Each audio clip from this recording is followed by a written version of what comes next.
Vigilante Williamson here with, I believe it's the 96th. I think I have that wrong in the title. Now I'm checking. Hold on. We're not starting the show till we know how many episodes of the show that we have. So hold on a damn second. I gotta look at my own fucking thing. Yeah, this is the 96th. They lied to you. Google lied to you. This isn't the 95th episode. It's the night. Let me do this over. Vigilante Williamson here on the 96th episode of my show, the Vigilante Williamson Show. It is Thursday, November 17th. I did it wrong. It's supposed to be November 17th, Thursday, November 17th. So I did that wrong. Okay, I got it right in the thumbnail, but not in the title. So now I'm changing that on YouTube. I can't do it from StreamYard. So I'm rushing to change it because it bothers me. I'm like, wait a second. 95th was the Pat Truthner show. Shout out anyone who came over. Got quite a few subs from the Pat Truthner interview we did on Tuesday. Shout out to Pat. Really, really, really appreciate him coming by. Man, had a positive week because of it. One of the better weeks recent. 69 is over 96. Not when it comes to hip-hop music. Appreciate you being here, though, Cinch and Dildo. You and the Stream Elements bot. You're a mortal foe. You're a mortal foe. But yeah, it is the 96th episode of the Vigilante Williamson Show. Getting dangerously close to 100. After a year-long hiatus, we should probably be closer to 200. If I just kept it this, where I'm doing 2 a week. If you guys remember the end of last year, last fall, it was a daily show. We did this show daily, and then took a hiatus. I wanted to get the set in order, even though I'm not on camera now because I have a few things I want to look up, and looking up through the mask is usually a nightmare. So I figured, okay, I'm just gonna go without the mask just to keep my life a little easier and simpler. Fuck that bot. That's your business, not mine. But we do have a lot to talk about. We have quite a bit to talk about. We're going to be talking about some really, you can call it conspiracy confirmation. Maybe you can call it getting spun up more. I'm the guy who screams controlled ops for everybody, and I still have that sort of mindset because I don't trust anybody. And we're going to get into some controlled ops because we got to talk Orange Man. Going back in the saddle, all those Trump 2024 things shall be realized, it looks like. I want to get my thoughts on that. And then, like I said, talk about some of these on the record allegations of occultic and just inappropriate or dark behavior. Been watching your Hotep Jesus. I haven't seen Hotep Jesus in a minute. I haven't really watched him in a minute. Huh. What about Hotep Jesus has gotten you to watch him lately? Is it his coverage of some of the stuff that's been going on, or anything specific? Because yeah, there's some stuff. But before I want to get into the heavy stuff, I did want to start off with something a little lighter. We could work our way in a little smoother. And this is something I just kind of saw right before I started. I know the sports thing, I wanted to do a sports channel and then kind of got out of the want for it because of how political and BS sports are. But I find this is interesting. There's a lot of crossover because sports is just a leg of the entertainment industry. And hey, as we mentioned a lot of on Tuesday, sports are rigged. Make no mistake. Oh, his coverage of the Ye stuff popped into your timeline, so you kept going. Okay. No worries. But yeah, sports are rigged, but they're also not making as much money as they used to, unless you're the NFL. And this is not just interesting because of the NBA itself, and Turner, but this is a bellwether for the entertainment industry as a whole. And I didn't think there was a path to death for sports, but I see it. I see it coming. And actually, it's boasted by the report. Again, I'm going to credit good old Black and White Sports because they just happen to come across the recommended videos, and I saw this and like, all right, I'll watch it. because what they advised is that, let me read some of this. Well, they advised that the NFL ratings are down year over year, and for one reason only, because Amazon is now showing games. So what does that have to do with this? Well, Warner Discovery, as they're now called, ran by David Zaslav, who's made many a budget cut over the past few months, is saying that he doesn't need the NBA. And Amazon, Scamazon, as it were, may be in line to outbid Warner, because they are still supposedly going to bid for the NBA. But Amazon may be in line to outbid Warner. And as I mentioned, they don't really convert the numbers to justify the amount that they pay. Not just for the rings of power and stuff like that, which obviously got a lot of play in this sphere of YouTube, or the associated sphere of YouTube that I've been associated with. But just in general, I mean, people don't really watch Prime like that. I mean, yeah, you did have a lot of people who watched Invincible, but I mean, not compared to a network, TV in its prime, surely. I mean, compared to a Netflix, Invincible did well. You know what I mean? But like, they don't convert numbers for sports. They don't convert numbers for live broadcast. Their foray into being a serious broadcast partner is not being successful. So if Warner loses the NBA, and the NFL is already in bed with Amazon, and now the NBA gets in bed with Amazon, I know presumably these sports properties, which are still some of the most valuable properties in entertainment, should raise Amazon's profile. More people watch Amazon, but I actually think the opposite is going to happen. Less people are going to watch these games. These games are just going to be not as available. Could be a dark period for sports. Like I said, it's a path to death. Doesn't mean they will die, but it means that sports are going to have some trouble because network TV doesn't have the money to fund their bloated budgets. And even if Amazon does, they don't have the viewership right now to keep them relevant as they go on. It's a hit to viewership. So let's read a little bit in the article. I already kind of said my piece. We'll talk a little bit more about it. Again, the headline, Warner Zaslav, we don't have to have the NBA. The deal expires at the end of the 24-25 season.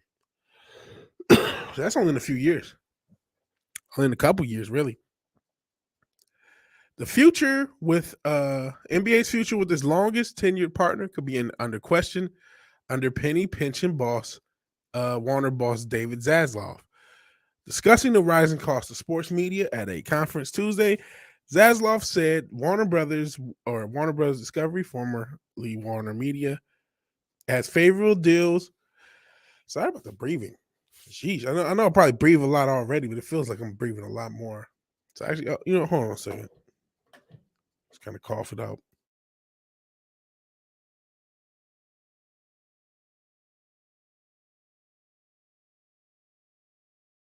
Okay. So going back into the article, Zaslav said Warner Discovery has favorable deals for the NCAA men's basketball tournament, NHL, and MLB, but we don't have to have the NBA, per Joe Flint of the Wall Street Journal. Also, remember, the NBA is down year over year as far as ratings. Again, going back to the report that I saw on Black and White Sports, and maybe some of this stuff will end up in this article. It'll be the past 5 years. So this predates a lot of the woke stuff the NBA did. I know a lot of people want to blame that, and that definitely had an impact. There's no doubt about that. But I mean, this decline in value of the regular season, there's a lot of stuff at play with the NBA. Again, we already talked about how real these sports are. So this is kind of just so when I say quality of game in a sport that it's more than likely been rigged since before I was born, you know what I mean? You gotta kind of take that with a grain of salt. But we are getting a lesser quality game. The stars are not even playing in the regular season. It's kind of all about the playoffs. So that means the regular season stuff is just less valuable. They're better off just covering the playoffs. I mean, because most people don't even watch the regular seasons. A lot of players don't want to play. The style of play is not as good. Even, the European players, it used to be that the European players were thought of as soft, and now they thought, that's the opposite because they've made such a soft NBA that the European players are coming over and bullying these guys. We saw in the Olympics last year, the NBA had a lot of trouble. Had a lot of trouble to start going against international talent because of how different the rules were. I guess that's one of the reasons the U.S. franchise owners started buying up European football clubs like crazy. Maybe, like they saw that the ship was sinking. I should probably highlight your comments as I actually can now. Sheesh. Oh, I'm in the wrong screen. But yeah, I think there's something to this Ascension deal, though. I think there's definitely something to this. They saw that the writing was on the wall for a lot of these sports, and a lot of money is coming in. Because I can't imagine. See, what happened is the NFL just made a big amount of money, but the NFL is the only thing in TV that rates well. We've talked about the Oscars losing ratings. We've talked about all these other indicators of losing ratings. We talked about Batwoman. Remember that show? Not even being able to do out YouTubers. And part of that was the quality of show, obviously.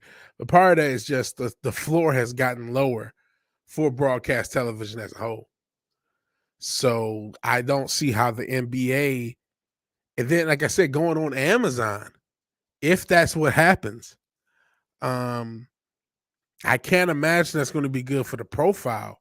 I feel like one of my favorite sports, boxing. The reason boxing is in such a place in the United States is because so little boxing has been on even cable, let alone free TV. And so much has been behind the pay-per-view wall, a high pay-per-view wall, higher than they get in Europe and in England. In England, they're paying $30 a pay-per-view, $25 a pay-per-view, and they're pissed. We're paying $70, $80, man, for shitty pay-per-views. And thus, less people watch boxing, less people become boxing fans, less people invest in it. So even if it's that, upfront money, the sport as a whole loses. And even Cincin Dildo in Croatia doesn't watch the NBA anymore. Just a clip now and then. That's it. Yeah, it's falling off as a product. It's not the same product. It's gotten too soft. Yeah, $80 for a lot of these things. Why do you think there's so much pirating? $80 for like B-level pay-per-views too. We're not just talking about like, okay, Anthony Joshua Usyk or Canelo pay-per-view. I mean, I think it costs $80 to see Wilder knock out Helenius. Like that type of shit. It's like, come on, bro. That's a comeback fucking cupcake fight. That type of fight used to be on TV back in the day. You would do that. Like, okay, guy's gonna fight somebody he should beat. Let's put it on TV, kind of hype the guy up. Sell the little advertising, preempt some of the shows or whatever, and then you would see like a Saturday night. They'd have a boxing match, and it'd be somebody fighting, a good fighter, maybe fighting somebody who's not so good. And nope, nowadays it's an $80 pay-per-view. So cool beans, you can do that, but now less people watch your product. So I'm sure the NBA, Warner is spending $1.2 billion a year. The NBA wants a raise. If Warner says we ain't got a raise, and Amazon does, and the NBA is going to take that money, but what is it going to cost them in profile? How many people, this is the premier product, not just for Warner Sports, but this is the premier product of the NBA. That weekly show with Chuck, Kenny, Shaq, and Ernie, plus the doubleheader, plus the playoff coverage. I mean, it's the premier NBA product. It is the Monday Night Football, which obviously it's not as big as Sunday Night Football is now. That used to be the thing for NFL, but it is the premier thing for the NBA basically. So to put that on Amazon, I don't know, guy. The viewership for who sees your product goes down. And again, it's also, I'm just talking about the NBA's perspective. Yeah, short-term profit thinking ruins everything. But it's not just the NBA's perspective because, there's also short-term profit for Warner. What do you have on TNT that's worth watching if you lose the NBA? They do have other sports properties, as they mentioned. NCAA basketball, that's cool for March. Well, basically April now. March into April, cool. You got one good month. NHL, baseball have their own issues retaining viewership. So you lose your premier product. It's a rough go, but at the same time, you can't overpay. So we'll see how it goes. Let me read more of it. I feel like I haven't read enough. But like I said, NBA's the most expensive of the sports properties. They pay $1.2 billion a year for that, $200 million for the NHL, $470 million for baseball. They split the NCAA deal with CBS, which is worth $1.5 billion. So let's assume half of that, $500 million on that. Still a lot of money. So I mean, they could live with that. But that means a good portion of their year they don't have stuff to watch. Maybe they'll ramp up the NHL coverage. I don't know. Zaslav said that it can shift the NBA to HBO Max. Oof, that's the same issue. That's even a worse issue because now that you have a streaming service that lets people watch. So Turner Sports officially they changed it. It's not Turner Sports anymore. It's not Warner Discovery Sports. Oof. Held NBA rights for more than 3 decades prior to the 2016 deal that vaulted right past the billion mark. They paid an average of less than $500 million. So the 2016 deal pumped it up.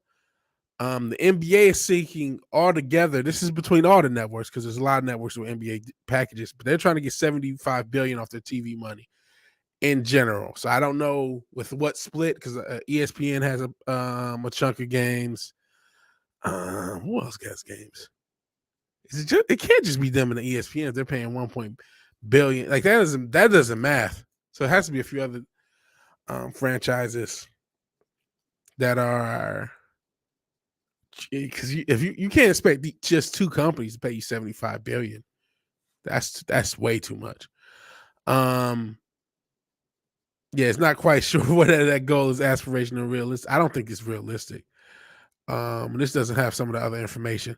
So yeah, it looks like Amazon or Apple or even Google is going to probably be in the bidding war for the NBA.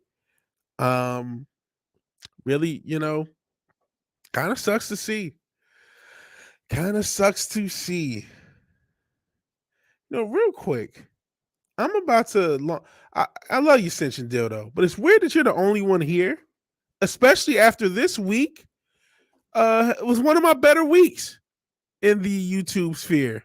So it's weird that nobody is able to watch. Did we hit on something with this the shit we were talking on Tuesday? But I usually don't have multiple videos that break 100 views, but I do. There's a sports team called the Kraken. When the fuck did that happen? Hold on. That's got to be a word. Shows how much I watch the NHL. I'm about to go on Twitter to try. Hell, Glenser's watching. It's okay. There's a couple people. Glenser's here. Wookie is here. So the regulars are here. Hey, as long as you guys are happy, I'm happy. Don't get me wrong. But first, let me see. There's a Kraken. Seattle Kraken. Is this a real team? When did this happen? What? There's a Seattle. Am I in the right universe? There wasn't a Seattle Kraken yesterday. How long has this been? Tell me this is the first season of the Seattle Kraken's existence. Expansion. So they're a brand new team.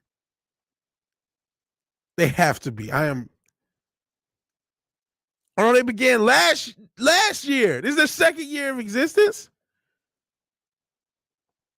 Oh, I feel like I'm having a nervous breakdown. I didn't not know this team existed. Wow. There's a Seattle Kraken. I went to Twitter to possibly promote the show, and I discovered there's a whole fucking team that I didn't even know existed. Apparently, Glenser knew. The Seattle Kraken NHL. Apparently, it existed for 2 years. Seattle's Kraken. Hell, Kai MFS. Check out his show. He does it not every day, but he does it late nights. Please check out Kai. If you haven't subbed to Kai, I don't know why. But yeah, the Seattle Kraken, that's blowing my mind. I don't even know what to do with my life now that I know that this team exists. So that's the state the NHL is in. So again, maybe they'll get a profile raise if the NBA falls off. But I didn't even. They have teams that exist that I didn't know existed. I just saw Rangers at Kraken. And I'm like, is that a nickname? There's no team called the Kraken. The fuck? And Seattle too, with all the issues they got, like the San Francisco Kraken or some shit like that. I don't know, but that's crazy to me. Okay, I got to come up with something to. Even though I don't really tweet much, and it'll probably do no promotion whatsoever. Hold on a second.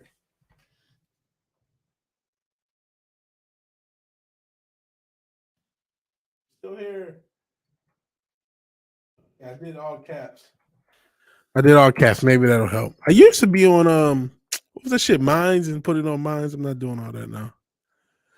Not doing all that now. Okay. Let's move this and get back into the show. We're actually going to get into the main event topic because I just kind of had that. You know what? Actually, before I'll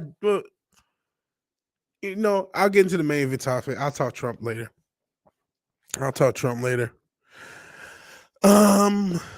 So we talked a little bit about the Kanye situation. When I first saw the White Lives Matter, I said, okay, some more promotional stuff. I don't think any of us was in store for what we got with the media blitz over the past month or so of Kanye and some of the controversial topics and subjects he's broached and talked about, and some of the crazy reaction that it's caused. But if there's something to take the cake, I feel like his statement from last week was very interesting, especially consider some of the stuff we've talked about with Takeoff, which we'll also get into. But the stuff that we get into with celebrities, we get into conspiracy theories. And we had our own Cameron Pasha, as we mentioned the other day on the best culture crime fires in weeks. I honestly think it was the best episode we did ever, Monday. So please check that out if you haven't, or watch the playback. You didn't see the whole episode. We talked a little about Cameron Pasha and some of the stuff he said on the culture crime fires itself. He talked about a bunch of controversial things that happened in Hollywood. Hey, Matthew Dubay. I messed it up. Hey, he said he'd be watching. He's a man of his word, and I appreciate you being here, man. Appreciate somebody new.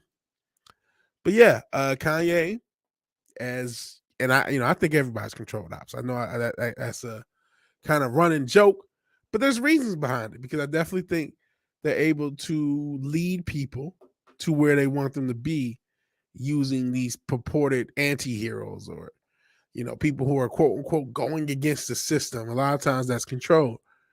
Even with that, I have to say last week's Kanye statements were probably the most like, wow, I can't believe that was said.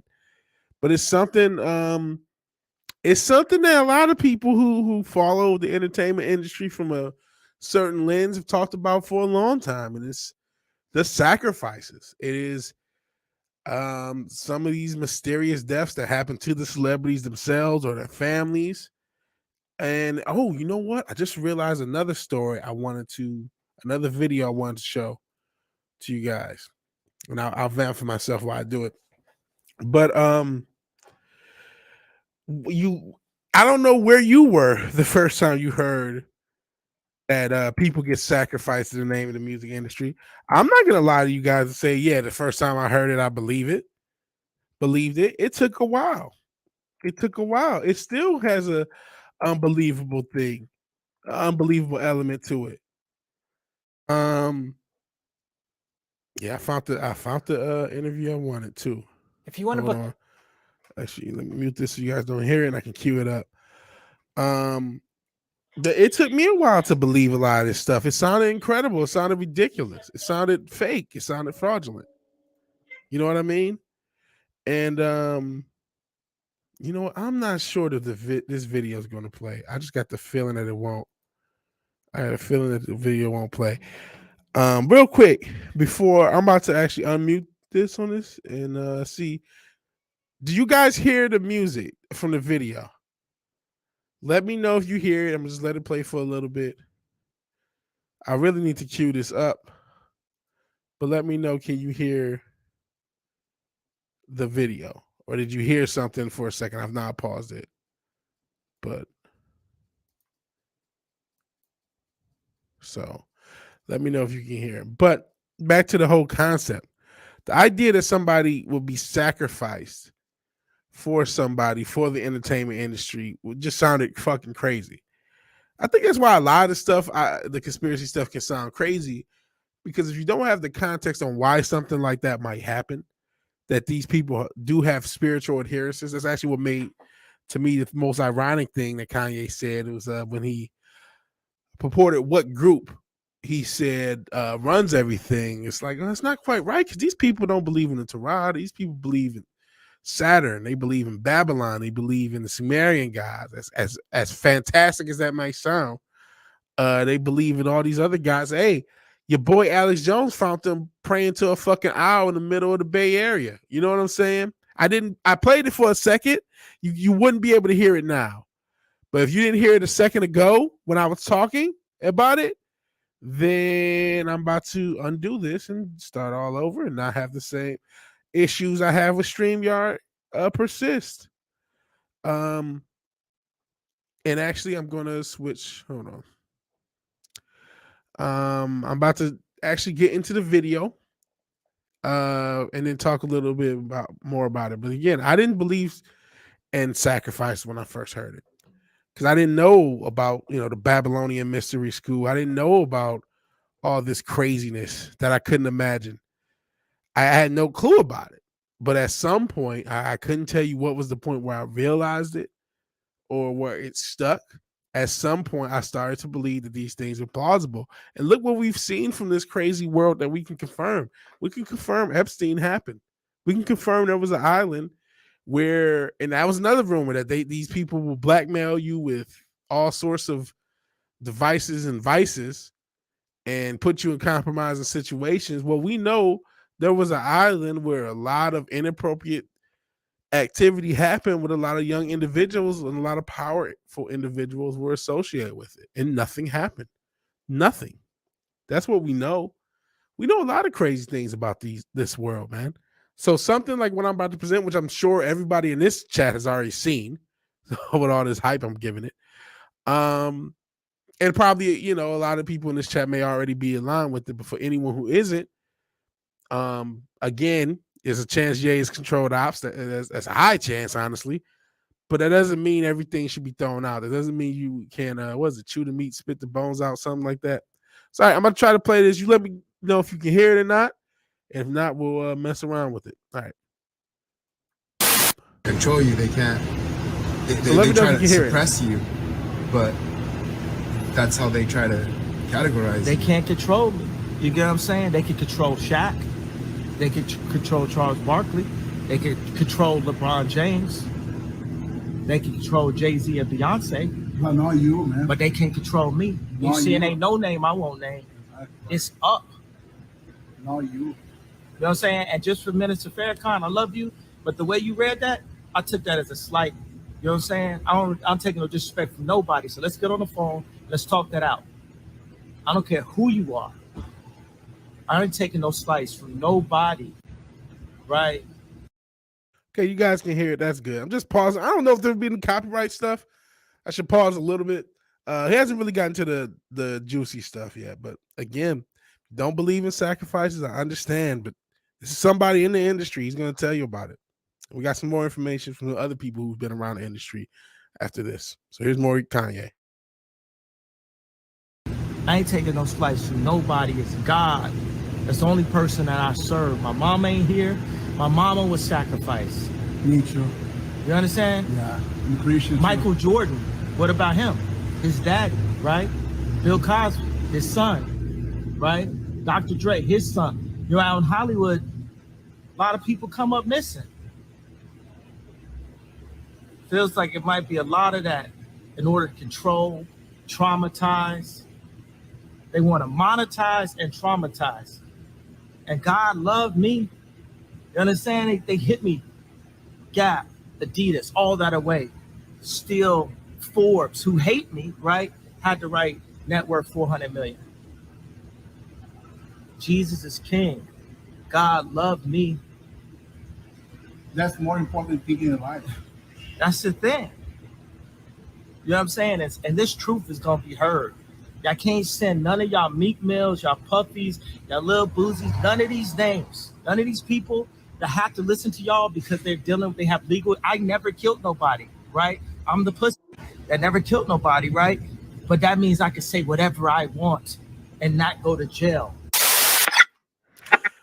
Okay, man. I think when we get married, we have no way to fully understand what forever means.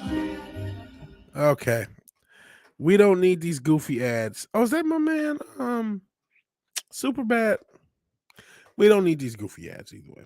But no, I don't know what Farrakhan said. I don't really peep Farrakhan like that, so I'm not sure what he may have said. But I let the whole clip play, showing respect to Ye. And I don't know what the fuck Boozy did either. I'd be lying if I told you I knew every element of everything. I don't really keep up with stuff like I used to, just for my own health. Mentally, it's just because that's another reason this stuff can be controlled ops. There's so much distractionary stuff, and even by reporting it, whether I mean to or not, I'm probably contributing to it. I'm not. That's not the goal. Contribute to the distraction. This is just to show, if there's a goal of this channel, it's to just show you the world around you is not as it seems. We're going to get into Trump. There's a reason I kind of thought to put that first, but I'm putting it last because I gotta beat into a lot of people's heads that the world around them is not as it seems, and a lot of people can vibe with some of it, right? People, a lot of people scream up and down about Dominion, how they do certain selection processes, right? People will scream up and down about how this cough wasn't quite in the cough syrup, wasn't quite right, and the way that everything was done wasn't quite right. People scream up and down, but then you say something about their beloved Orange Man, despite the fact that he's a friend of the Clinton. And I'll get into that later. It's like, oh, what? How dare you? And it's like, bro, we live in a world where people are getting sacrificed for music. When people are getting sacrificed for music, and we have one of the biggest musical stars the past 20 years confirming it. Not just music. He talked about Michael Jordan, Bill Cosby, and other individuals lose, and people went through it and think about all the other family members of very famous people who mysteriously died, or the very famous people themselves mysteriously died. If you guys may remember back in the 90s, early 2000s, I believe it was Randy Quaid, could have been Dennis Quaid, but I believe it was Randy. Him and his wife talking about the Star Whackers, and that back then that shit sounded crazy. Oh man, these guys must be crazy celebrities. And well, maybe there was something to these Star Whackers. Maybe they were dodging being sacrificed back then. Who knows?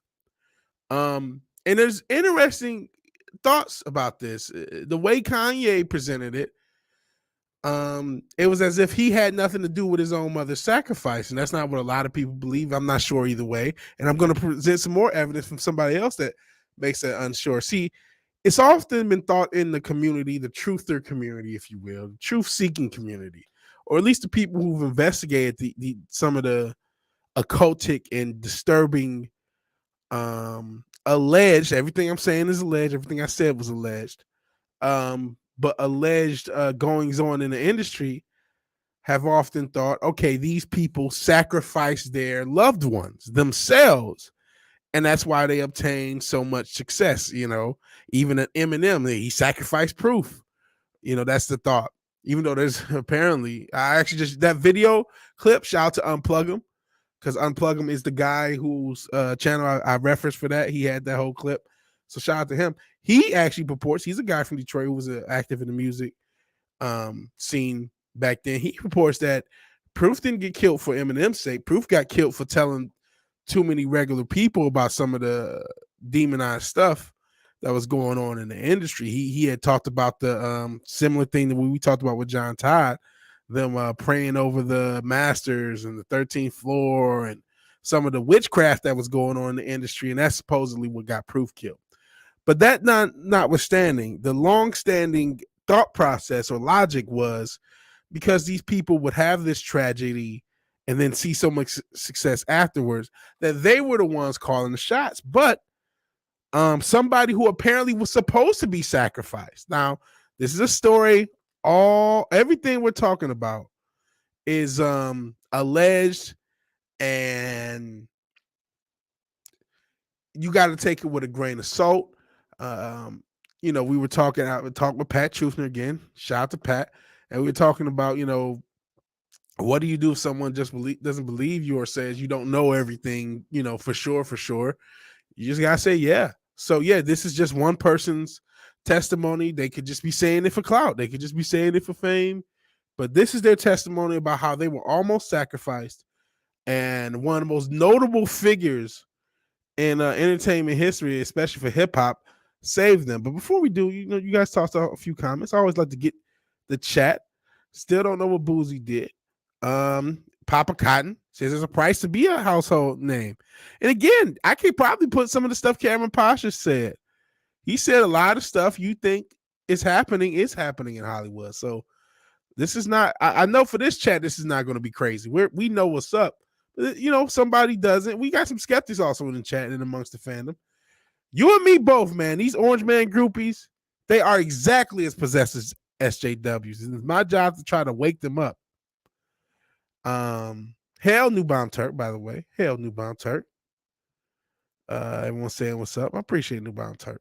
We don't always. He's a guy who's challenged me before. It's cool, man. But this is not the land of competitive agreement. We're trying to get to the bottom of shit, and we're trying to figure things out. So, this was the extra video I had to look for. Gloria Velez of Wouldn't Get Farfay, because that's the only time I heard of her. She was a video vixen back in the day. You see, she still got a lot of it. She's got to be in her 40s and she still looks cute. But she alleges that Tupac Shakur saved her life from being sacrificed in the 90s. And small time Republic. While you got the two pillars up asking me questions, I hope you won't belong to no fraternal orders. I think that's just probably, just a wrong thing, more than likely. That's another thing. We're so used to some of this stuff in our culture, we might not even know when we repping something crazy, right? But do I believe the story about Robert Johnson making a deal with the devil? Yes. You know what makes me believe it? I don't know if these people are around now, but there were people around who said Robert Johnson would come around all the time. He would come around and he sucked that guitar. He would come around and he sucked. And then a few months later, the next time they saw him, he was like the best guitarist they had ever seen. So the time frame in which he went from shitty to incredible, there's not enough. He didn't have 10,000 hours of time to dedicate that in between the time. 10,000 hours, what is it, an hour a day for 5 years, or 2 hours a day for 2.5 years, some shit like that. Maybe it's, more than that. Maybe it's 3 hours a day for 5 years. I don't know what it is. But like, you know what I mean? He didn't have the time to get that good. Granted, even a guy like Jimi Hendrix, when you look at how he started playing at 14, he was doing albums by his early 20s. So yeah, but that's still 8 years, 9, 10 years, or whatever it was. For him, it was months. And he goes from, there's no YouTube. He didn't go on YouTube and grind. You know what I'm saying? It's 1926. So yeah, I do believe that story. I believe a lot of these people have all these spiritual practices. A lot of these people have all these spiritual practices. A lot of people have. That's why I talked about, Glenzer has a good point. If Ye was pro Demi and Kyrie was pro cough syrup, the media would make excuses for him. They absolutely fucking would. We know they would. Because they made. Remember when what's my man name? Oh, what's the guy name? I don't think he lost his job. Nick Cannon. He was saying some stuff a couple years ago during the pandemic, and it was like it didn't even happen. He just got away with it. They hired him back. They fired him and hired him back. You remember Nick Cannon? I'm not trying to put him out there, but he said similar shit. And remember, Kyrie, all he did was post a link.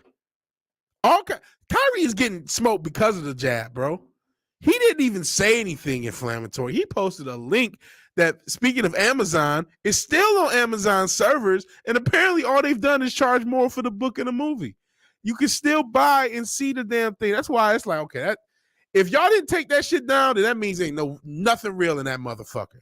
Because if it was something real, y'all took that shit down. Y'all start charging more money. So I'm like, I ain't watching that shit. But that's definitely true. That's definitely true, Glenzer. If they were more a part of the narrative, they would have no smoke. A lot of celebrities have made strange deals. Back to that, yeah, man. These people do spiritually adhere to it. Even going back to them, there was a lot of smoke about a specific group, but it's like, hey, again, these people don't practice the Torah, bro. They're not doing anything that any Abrahamic God. They're not adhering to none of those beliefs. They're Saturnians, man. They believe in all sorts of old gods that I don't know all the names of, like Molech. We joke about the Molech, but no, there's motherfuckers that really buy that shit. That's straight up and down Wiccans, that's straight up witches. I know we've talked about Wiccans and shit, but I'm talking about some hardcore motherfuckers who got the old, especially these powers that be.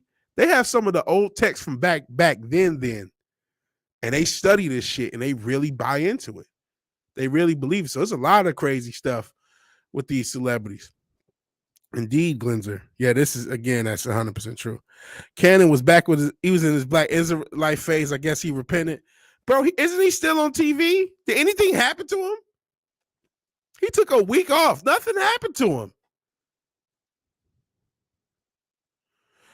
him. The reaction to Chappelle's monologue by the mainstream media proved this point. What has been the reaction? Because I don't pay attention to the mainstream media. Are they mad at him now too?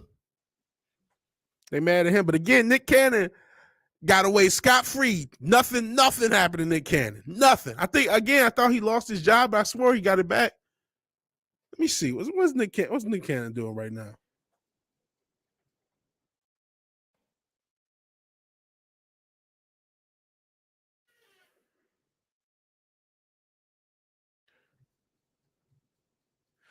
What is Nick Cannon doing?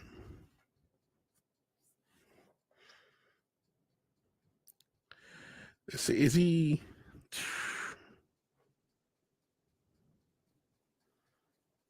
television?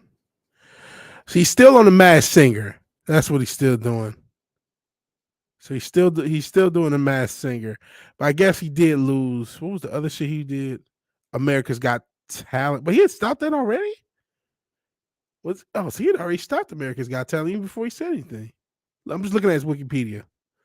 So he's still doing The Masked Singer. So he's still on TV. The cat is still on national broadcast TV. Not a goddamn thing happened to him. He didn't even lose his job on The Masked Singer. I'm looking at these years. Because that's what it happened. So yeah, didn't nothing happen to Nick Cannon. Isn't that funny how that works? Some of the most nervous laughter I ever heard. Chappelle's on fire. We covered it on the Culture Crime Friars. Check it out. That got their feelings hurt. Mainstream media is such garbage. Such garbage. Such trash. We do a better job of the mainstream media. All right. Back to the story.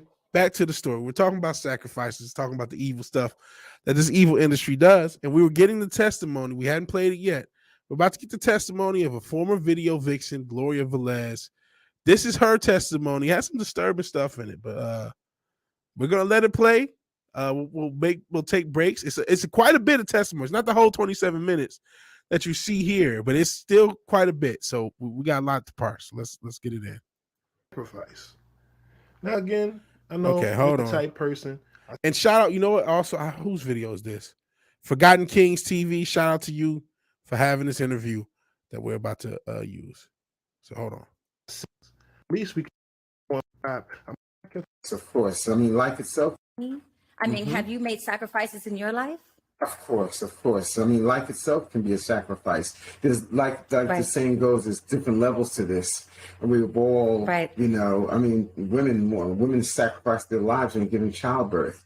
We can go on and on and on. But yeah, there's different levels of sacrifice. So we'll just try to touch on all of them if you like. Yes.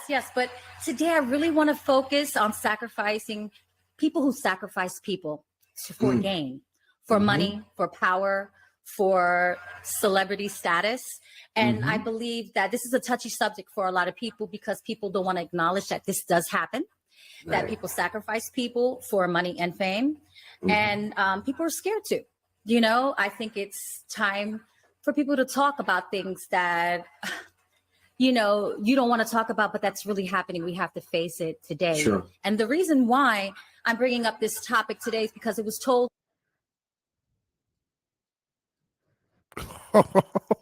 Foul ball. I was just about to say this chick is in her 40s. She was around when Pop was alive, and she still got it. But then again, maybe that's the old simp of me. Foul ball out here with the ether. They also sacrifice the male interest in their body after childbirth. This is not untrue though. This is not untrue. Foul ball. This is not untrue. Some girls bounce back, especially this day and age. A lot of girls just get fat and that's that. But this woman is in her 40s. She still looks good. But I mean, she's also been ran through by the industry. Let's not go too far. Let's not go too far. But that's another can of worms. Let her testimony go. And again, if you want to say this is just a former industry chaser, saw this shit on the internet and just wanted to make something up, maybe. But you watch her testimony. You tell me. Shit, I'm not the expert. I'm just a fat motherfucker in the mask, and I ain't even in the mask today. So there, you tell me what's going on. To my son, my oldest, that just turned 25. Happy birthday, Aaron. Yesterday. And that he wasn't supposed to be born. So I know that sounds crazy. Really? He was over a mutual friend of me and his father, Blue Da Vinci's house. Wasn't supposed to be born. With his son doing music. Yes, my son is musically talented as well. And by the way, I don't know if you guys remember Aaron Hall. He was an R&B singer. That's who her baby's father is. That's who she was dating at the time of the story that she's going to give. And apparently that's the namesake of her son. I'll go back a little bit, but again, imagine somebody tells you you're 25. Oh yeah, you weren't even supposed to be born. Imagine somebody tells you that. About to get into some crazy shit, guys. Recording with his son doing music. Yes, my son is musically talented as well. And a gentleman was visiting him, and when Blue introduced my son as Aaron Hall, Gloria Velez's child, the gentleman told my son he wasn't supposed to be born. So this was shock for my son. My son was like, what? Like, what are you talking about? That's not something you say to someone you just met, you know? Right. Right. So he said, call your father, FaceTime your father. I'll confirm the whole story. And my son got on FaceTime with his dad and this gentleman. And they told my son this story, which I never told him ever in his life. So yeah, let's get right into it. Okay. Absolutely. So it's the year 1996. I am dating Aaron Hall. I am 17 years old and pregnant at the time. Okay, I gotta pause this on Cinch and Dildo. Right? A completely normal conversation. Oh yeah, you weren't supposed to be born. First off, who is this guy? Who the fuck is this guy? Even if this story is 100% true, right? Which again, you tell me, you guys be the experts. You guys be the police officers. This ain't the vigilante shit's work. I ain't a vigilante. You tell me. But even if this story that we're about to get into is true, who the fuck goes up to somebody and say, oh yeah, you weren't supposed to be born. Let me prove it by calling and FaceTiming your father. That guy's a psychic. That's how he knows that shit. No, more than likely, he's an industry professional who either was at the alleged incident or heard the stories or knows something. So let's see. I'm pausing. I don't know if copyright things are still a thing, especially for a channel. But I'm pausing for that. And plus, just to give insight. So yeah, this is how the story starts. Somebody, an industry professional, allegedly or presumably, talks to somebody. So yeah, you weren't supposed to be born. And because this is Gloria Velez, I keep thinking of the Game line, putting oil on her legs like she's Gloria Velez. She was eye candy in a XXL, hopped off the page into a skateboard for real. But she wouldn't get far because $500 won't get you that. How you get that? I never knew how she looked though. I'm like, God damn, how did she look back in the 2000s though? All right, let's keep going. I am dating Aaron Hall. I am 17 years old and pregnant at the time. I know. Whoa, let's go back. So it's the year 1996. 17 and pregnant. I am dating Aaron Hall. I am 17 years old and pregnant at the time. I know. We're actually in LA. and he was going to sign with Death Row Records. First off, before we get in, of course, it's Death Row. I'm gonna hit this again, just in case you didn't hear it. We're gonna hit this a couple times. This is shout out to the crazy consent laws in a lot of these states. People don't realize a lot of these states, the consent age is 16. And apparently California was one of them even in the 90s. And now I think it's even worse than that. So shout out to the P3DO or the youngin lovers who were even doing the shit back then. This is somebody who was signed to a major label who got a 17-year-old pregnant and was just walking around with her like there was no issue. So I gotta keep repeating this so you can get that. This is the world we talk about with the entertainment industry. Because that much we can confirm because we can do math. You know what I'm saying? So this is why this shit sounds so plausible. And yeah, Gloria did not hurt herself. And Kai says no pause for insight, just reusing content YouTube get from that. Okay. So it's good that I'm pausing. So let's go back and listen to this shit. It's not something you say to someone you just met, you know? Right. Right. So he said, call your father, FaceTime your father. I'll confirm the whole story. And real quick, 16 is consent age in most of the world. I think it's younger in Japan. I think it's 14 in Japan. So yeah, that consent thing's wild, man. Couldn't imagine. That's just disgusting, man.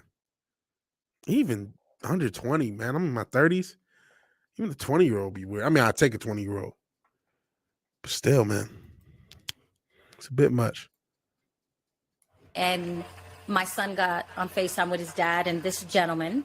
And they told my son this story, which I never told him ever in his life. So yeah, let's get right into it, okay? Absolutely. So it's the year 1996. I am dating Aaron Hall. I am 17 years old and pregnant at the time. I know.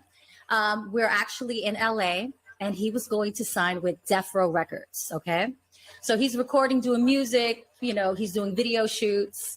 And I was, you know, part of it. We were living out in a hotel, you know, because we wasn't, you know, living there. We was just recording and he was just getting a feel of the whole, everybody's going to sign with Death Row. You know, you got Pac, you got Casey and JoJo, you got Snoop. It was amazing to be a part, you know? So, yeah, Aaron's super talented and they want him to be a part of Death Row Records. Real quick, just again, you know, so we don't get in trouble. I cannot think offhand of what the hell the song Aaron Hall made was. Because he was like an R&B singer at the time. And I didn't even know he was affiliated with Death Row, like officially. But that's her story. Again, 17 and pregnant. Shout out to the consent laws, protecting the youth. Again, the entertainment industry is known for younger people. So known for going after younger people. Apparently I didn't know she did videos back then, but she was able to get herself pregnant by some R&B singer by the age of 17. And he's thinking about signing to Death Row. They're kind of living out of a hotel at the time. And you know, he's just filling it out. That's where we are so far in the story. How old was he? Let's see. Aaron Hall. And then we can see what song he made while I look this up. I feel like he was in his at least mid-20s.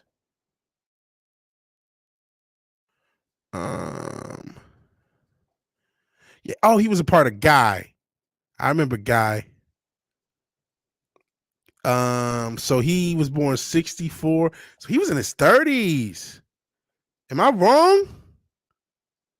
Wow, Guy. Literally. He was in his, yeah, man. He would have been 32. I know I have Wikipedia off screen. I'll just put it on screen for you guys. Aaron Hall, singer.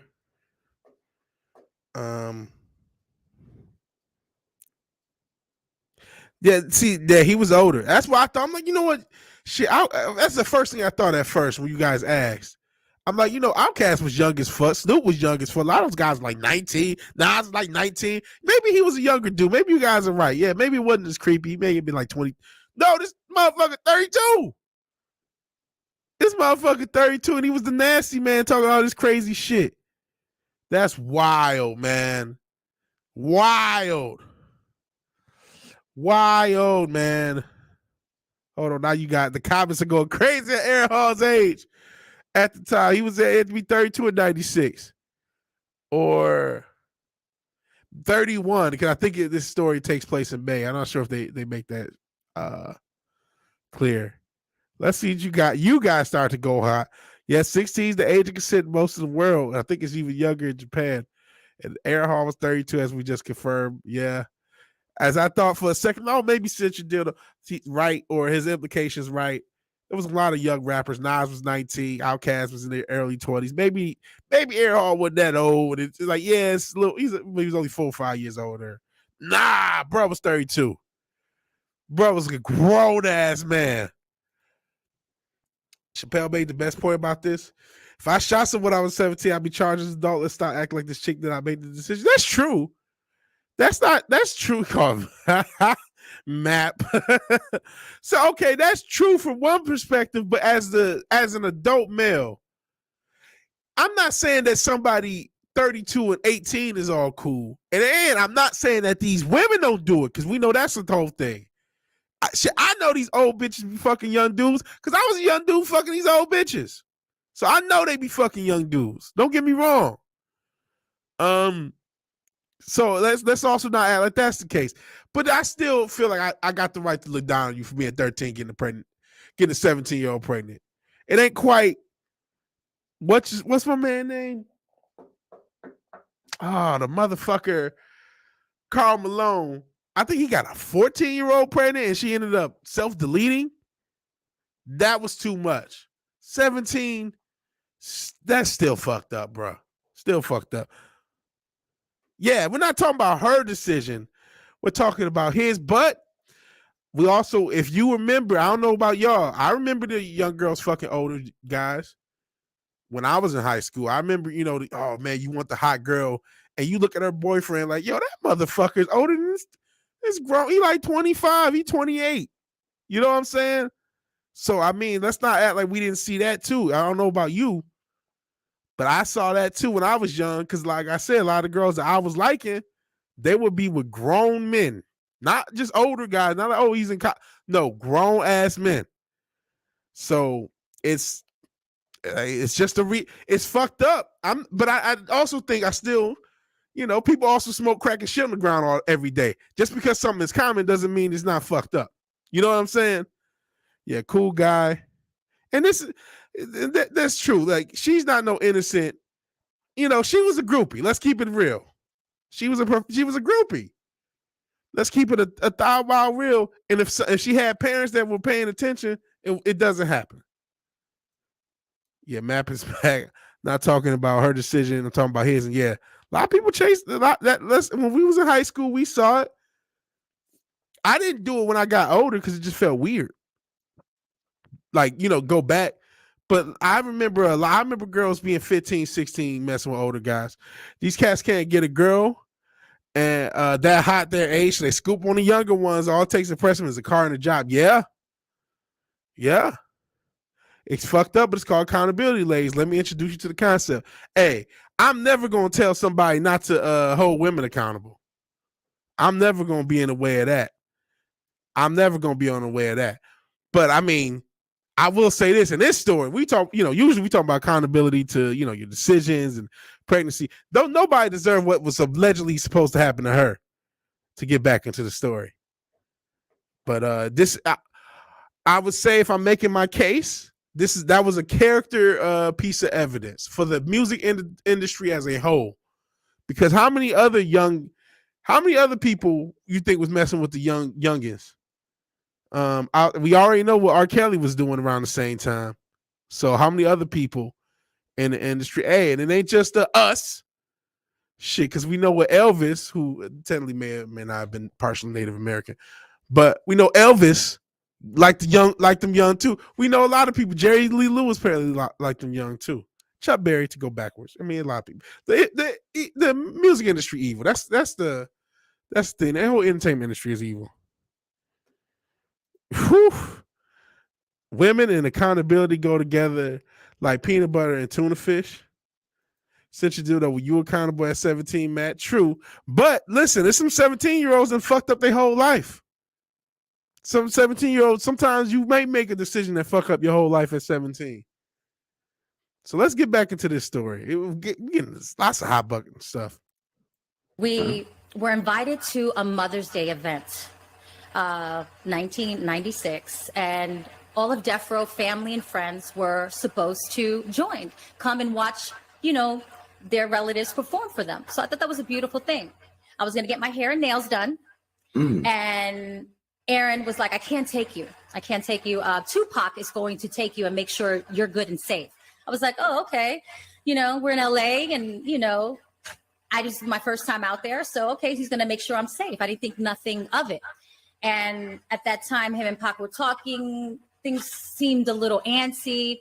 He was more on edge than usual, Aaron. And so Aaron said he had to go to a meeting. That's why he couldn't, take me to get my hair and nails done. And it was an important meeting and he couldn't miss it. So Pac's going to hold me down. So I go to the salon. Wait, how weird was that be? This is like prime superstar, megastar Tupac. And he's like acting like an intern. Maybe it just shows how like down to earth Tupac was. But this is like this is that guy Tupac, the one in the Red Wings jersey, spitting at the camera, selling like millions and millions of copies of albums, and doing the Mad Max video with Dr. Dre. This is that Tupac, 95, 90. She said 96, right? 96, prime Tupac. And he's just the guy that takes her to a salon and rides her around to make her get right for this little get-together they supposed to do. That's mind-boggling. But maybe he was just a down-to-earth guy. We're going to hear what she alleges. And I'll give my thoughts on it after. I'll give my thoughts. I'll let you tell me what you think. You guys tell me what you see. And then that. Let's see. There's more in this conversation. If I got a girl pregnant, I would be. Hey, a lot of 17-year-olds get girls pregnant. Should have been educated at what can happen if you fuck dudes raw. Look how cute she is now. How cute you think she was back then? Not to put no rubber on. You crazy? Educate yourself, sweetie. They didn't have entourages. That's true. They did everything self so they came in the streets. You're right. That generation didn't really have. They were the first ones to start to get entourages and shit. They were just, yeah. You're right about that. It's not like it is today. They were the entourage. Yeah, that's why Wu-Tang Clan was so impactful, right? It's like, oh, it's 90s motherfuckers. They are the entourage. Yeah, Pac wasn't a gangster. But I mean, he lived in some poor situations too. But Pac was always supposed to be the artist type. He was never even, when he first started, you listen to, obviously you do the Digital Underground, but even that first album, the Tupac Lives Now, he wasn't trying to be a gangster. He was trying to be Chuck D. He was not trying to be like the gangster guy he became toward the end of his career. He was trying to be more of the poetic type, the Brenda's Got a Baby type guy. But he still, he wanted to have like the fun songs too, because he had the all around, not the all around the world. That was a Digital Underground, Round and Round. So he was just all right. I got these little fun singles, but also got like the poetic stuff. That's what his aim was back then.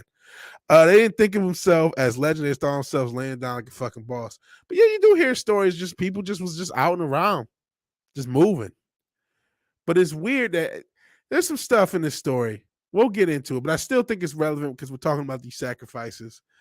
And I think one of the key elements was who was allegedly in charge of the decision making of these alleged sacrifices. Alleged. All right.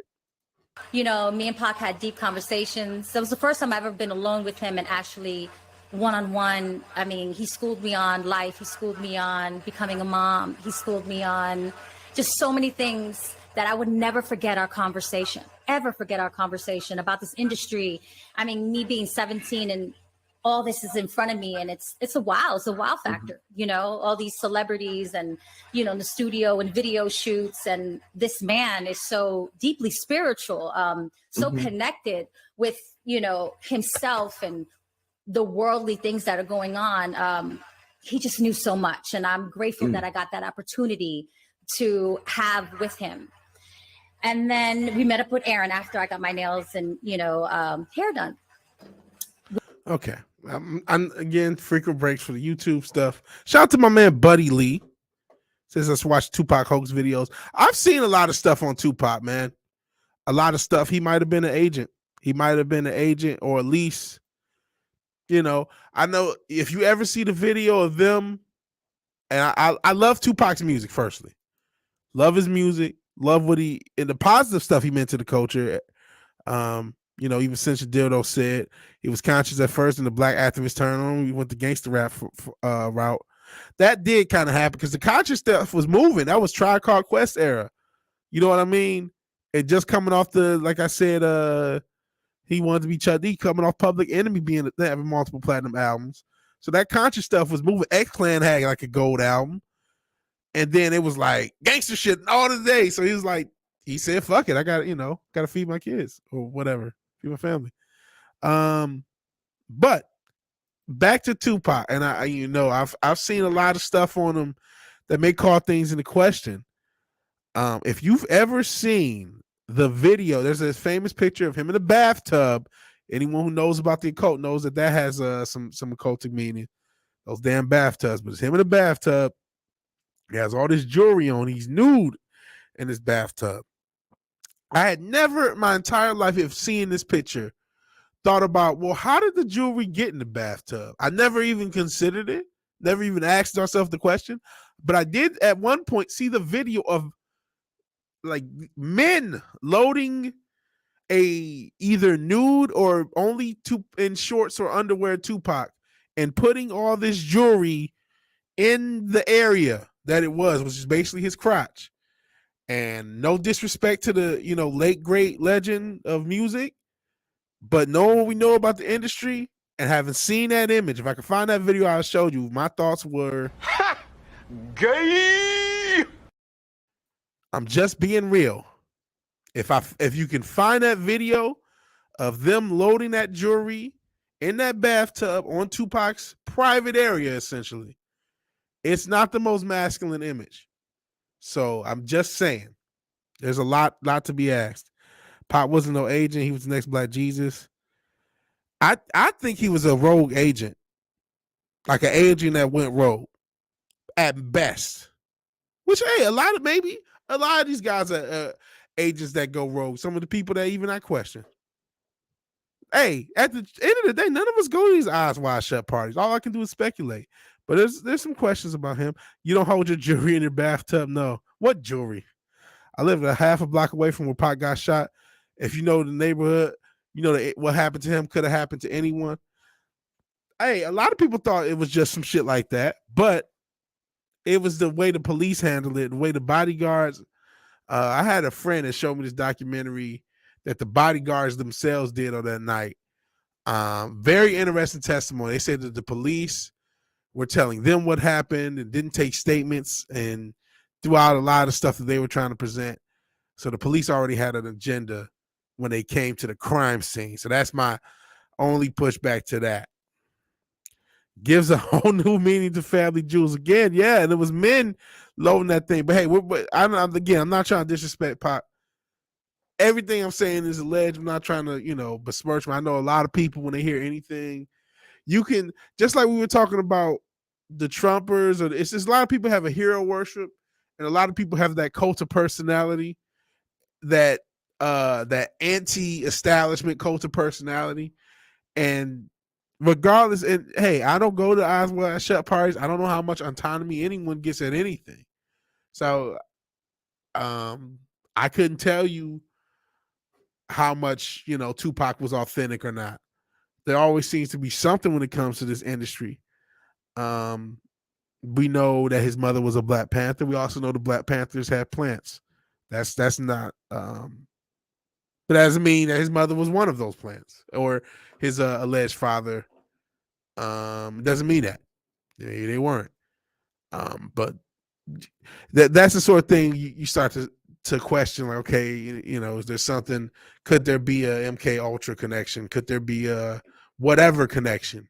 Is there the questions you ask is there a military connection with the family, or is there a prison connection with the family, or is there a religious, particularly a non-traditional religious connection with the family? If there is one or more of these things and they are a prominent figure, it's at least worth asking the question if they had some control about them. I'm being nice. There's a lot of people in this community that would go a lot harder than that. But in my effort to try to be a little bit more, I don't know what the word is, a little, because Matt, I'm trying to be a little bit more like presented. So if you've never heard any of this shit, here's a fair presentation of this information so that you can pick up what you want to pick up from it and you can at least see the plausibility in it. I'm not going to be able to convince everybody of everything I present all the time. Nobody's perfect. But I'm trying to be Johnny Cochran in this motherfucker and show you that these gloves don't fit and that's why you must have quit and let LJ kill white women. All right, back to Tupac Shakur. We went to the hotel and Aaron's extra, and Gloria Velez. Stress and pacing back and forth, and him and Pac start talking. So he's extra mean, extra just everything. Okay, let me actually go back and represent the story.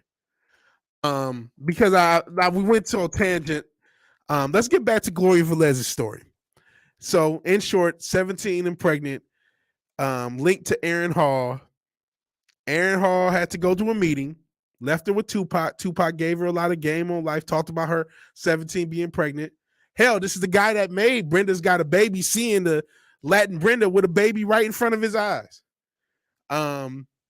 They get back from her getting her hair done. Remember, there's a get-together going on, a death row party, supposedly later, and, she's getting her hair and nails done. She's pregnant with her kid. As she'll say later, she's not showing at this point. She knows she's pregnant, but she's not like showing and obvious. So that's kind of relevant if you wonder. But meeting with Pac, talking with Pac, he's just chilling with her, took her around, and really was like giving her game and shit.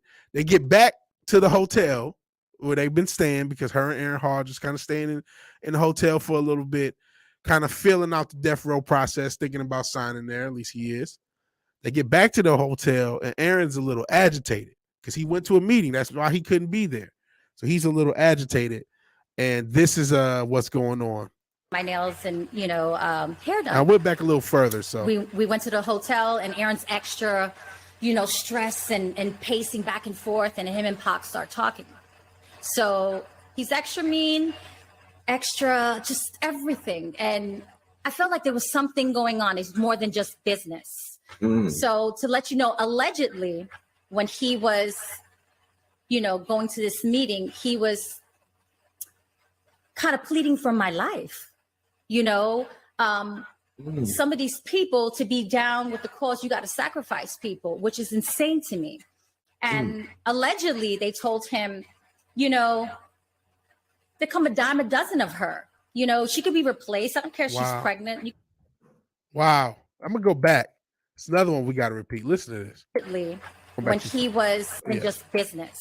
So to let you know, allegedly, when he was, going to this meeting, he was kind of pleading for my life. Some of these people, to be down with the cause, you got to sacrifice people, which is insane to me. And allegedly, they told him, So he's apparently that meeting was pleading with her life, pleading for her life. Maybe the 2-for-1. Maybe the 2-for-1. They're evil people. And they fuck with fetuses. You know what I'm saying? Maybe the 2-for-1. And then, again, they want somebody. And this is the interesting element. This would imply that the potential recipient of the benefit, the quote unquote spiritual benefit, the guy that gets put higher. People talk about, okay, Kanye West sacrifices his mom, then he becomes a bigger star. That's the idea. So it implies that they didn't choose the person that got sacrificed. It was chosen for them and it happens to them, sort of thing. That's what this story really implies. If you believe it, this is also somebody who's not in the entertainment industry anymore. Giving a story to an internet content creator. I'm an internet content creator. Shout out to Forgotten Kings. No disrespect to him or whoever conducted this interview, in case it's another person who actually did the interview. We want to give everyone their credit and respect. But yeah, it's a 2-for-1. That's my thought. A real quick foul ball, like how open-minded I'm being. Well, that's pretty cool. Since I know I'm going to be canceled after the fact, surely for something you said, and I'm not really joking. So in that, even though I'm not on camera, apology in the future for whatever I get canceled by proxy for something Matt said. He got a capital yes, and he said, "My dude." But yeah, I think it's because she has a child, and this is also true too. This is also a true element. Everyone loses people. We all lose people. Yeah, back to Papa Cotton. She was holding one.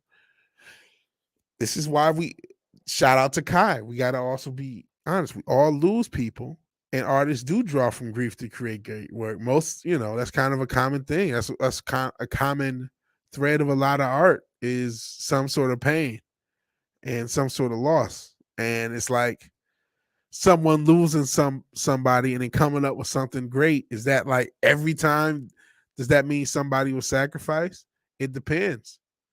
It depends. Again, a lot of people don't believe this. That's why we're presenting this information. Not everybody. I know I can watch my share of channels, but I don't want to be too echo chambery, right? That's one of my big criticisms that I'll get into when I actually get to the Orange Man at the end of this show. But that you get echo chambery and you're around a bunch of people. Oh yeah, we all understand. And you're like, wait, normal people don't know what the fuck is going on. And so you got to present it from the normal perspective. We're enough into this testimony that I can start to give my thoughts or some of that angel's advocate. This could just be a former groupie talking shit for clout. I'm not trying to disrespect Miss Velez or her son or her family when I say that. So apologies for the way I said it in advance. But in all seriousness, when we're talking about the internet age, even with what Kanye said earlier, we are in the age of everyone trying to one up themselves or one up the next person and say something controversial. Tila Tequila said she was a clone. Is she? I don't know. But she said it. Did she say it because it was true, or did she say it because she thought more people would pay attention to her and remember one of the first failed internet stars from back in the day, the MySpace era? Is that why she said it? Who knows? So that's why you have to take everything with a grain of salt. Do I believe elements of her testimony? Once we get in, I mean, it's possible. Anything's possible. And I absolutely do believe there's something shady about the industry. I do believe the sacrifice is going on. I do believe we know they do praise that little owl, which apparently is not Molech, even though it's mistaken for Molech. Apparently Molech is the bull god. But we do know they do crazy, wicked shit like that. So that's why we wonder, okay, with all these crazy things that happen, Kanye bringing up his mother and other people, other family members, Michael Jordan's father, Bill Cosby's son. We know shit. If you watch Call Me Kinfolk, every other day he's talking about a family member. And we'll get into a family member's testimony after this. This is not the only testimony.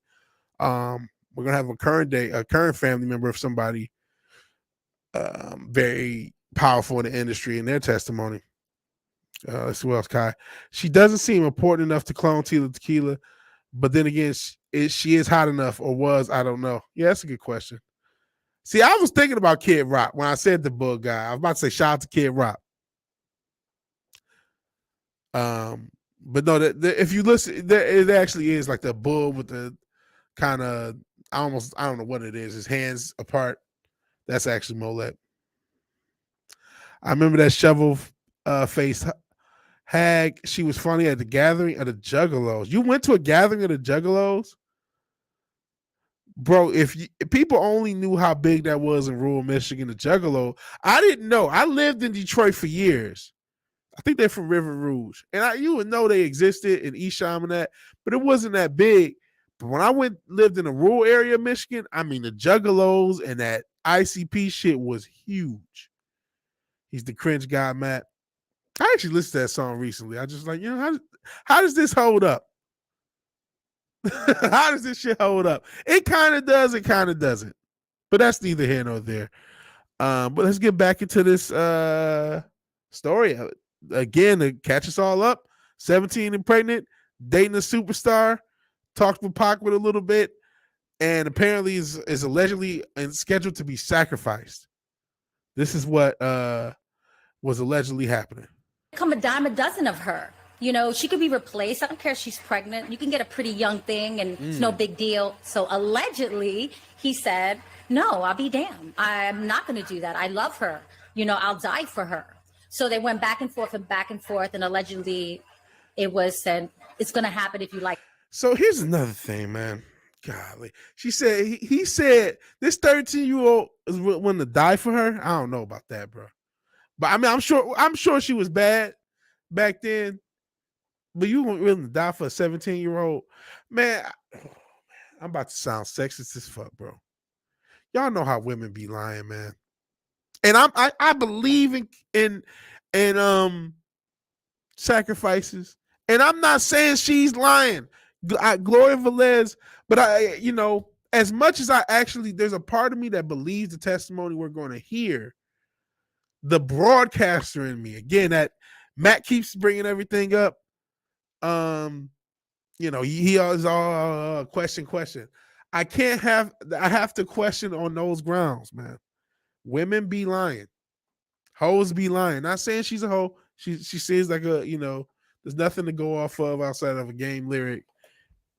She seems like a fine young woman, right? But women do lie. People and men lie. Women lie. Numbers don't lie. Numbers can lie even. Shit. Men lie, women lie, especially when it comes to clout, especially people who are involved in the entertainment industry in and of itself. As much as they have a reputation for nefarious and dark things, that I think needs to be seriously questioned. I got to play Angel's Advocate. So I'm actually in the Angel's Advocate phase, man. I want, think there's something to it. We're going to play somebody else's testimony. But there's even going to be questions about that. So again, getting some of the comments. He's gonna body slam some Democrats talking about Kid Rock sounds like my dude. Whoop whoop, tribe. What's going on here? He says humble brag. Women be shopping. Helen of Troy over here. Okay, let's keep going. So they went back and forth, and allegedly it was said, it's gonna happen if you like it or not. So he buys me a white dress to go to the event, right? And the day of the event now, we're getting dressed and he's extra antsy and very mean to me. I mean, he was mean, but he was mean. And everybody knows he was, violent, verbally, physically, emotionally. But you got to understand, I was 17, naive, young, so I loved him. When you love someone, you make excuses for people, he treats you so well one minute and the next minute he could be so ugly. And then you hold on to the goodness in them, So that's what I did throughout the violence in our relationship. So the day of it, we're getting dressed and we're leaving the hotel and we're waiting outside in front for our limo. And Casey and JoJo was standing outside waiting for their limo as well. And Aaron was just grabbing me and just being aggressive. And I hate this dress. And I'm like, you bought it for me. Like, what are you, like, you crazy? Like, what's going on? Like, why are you he was so angry. He wanted to argue with me, but I wasn't giving it to him. I was not. Okay. Going back, because again, we don't want to just, steal my man's content. Shout again to Forgotten Kings. Kai saying maybe he has a good eye for people. Made a 16-year-old girl at the DMV hella impressed me. There's always gems. Maybe. But I mean, we also, got into some of his violence. I can fix him. And then again, this is a young girl with a grown man who had a music career. So I loved him. It wasn't just fame, money, and status. The access is all for me. It was just love. Well, she was 17. She was dumb and young enough for that to actually be the case. Or maybe not, because she was fast enough to end up knocked up by a pop star. She was probably getting popped for a long time, honestly. So maybe you're right. I don't know, man. I don't know. There was something eerie in the air for me that it was just something different. And Casey and JoJo was talking to him and trying to calm him down and pray with him. So right there, that was kind of a God sent of angel of both of them, trying to calm him down, pray with him, talk to him, and trying to refocus his mind. So I say this, before we go into the damn, man. I'm sorry. You know what? First off, Cinch and Dildo, dumb, young, and full of cum. Yeah, that's how she got pregnant. That's what happens when you cream pie. But golly, see, in the world of this crazy entertainment industry, this could be plausible, but it also seems crazy that like these two mega pop stars. First, you got Casey and JoJo and Tupac, some of the biggest artists going at the time, are saying things to save her life. It just seems crazy, or just like, they're the positive people in the situation. They're like, it's just weird. But I mean, because again, I'm trying to think from skeptic minds, but like, if you've heard about these stories, you've heard about the industry, this isn't surprising. So that is just one thing for the Angels Advocate. venue. When he was pleading for my life and telling that, he doesn't want nothing happening to me, but he's still taking me to the venue. I went over this over and over in my head. Why would he take me? Why would he put a white dress on me? It's like, dressing the lamb and giving her to the wolves. You know what I'm saying? Like, everybody has different levels of love or how they should love someone. Obviously, he doesn't know how to love right. But I would never put my loved one in that situation, knowing that you're going into the wolves' den.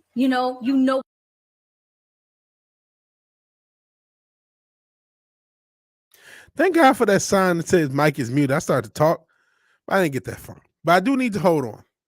Need to pause for a second.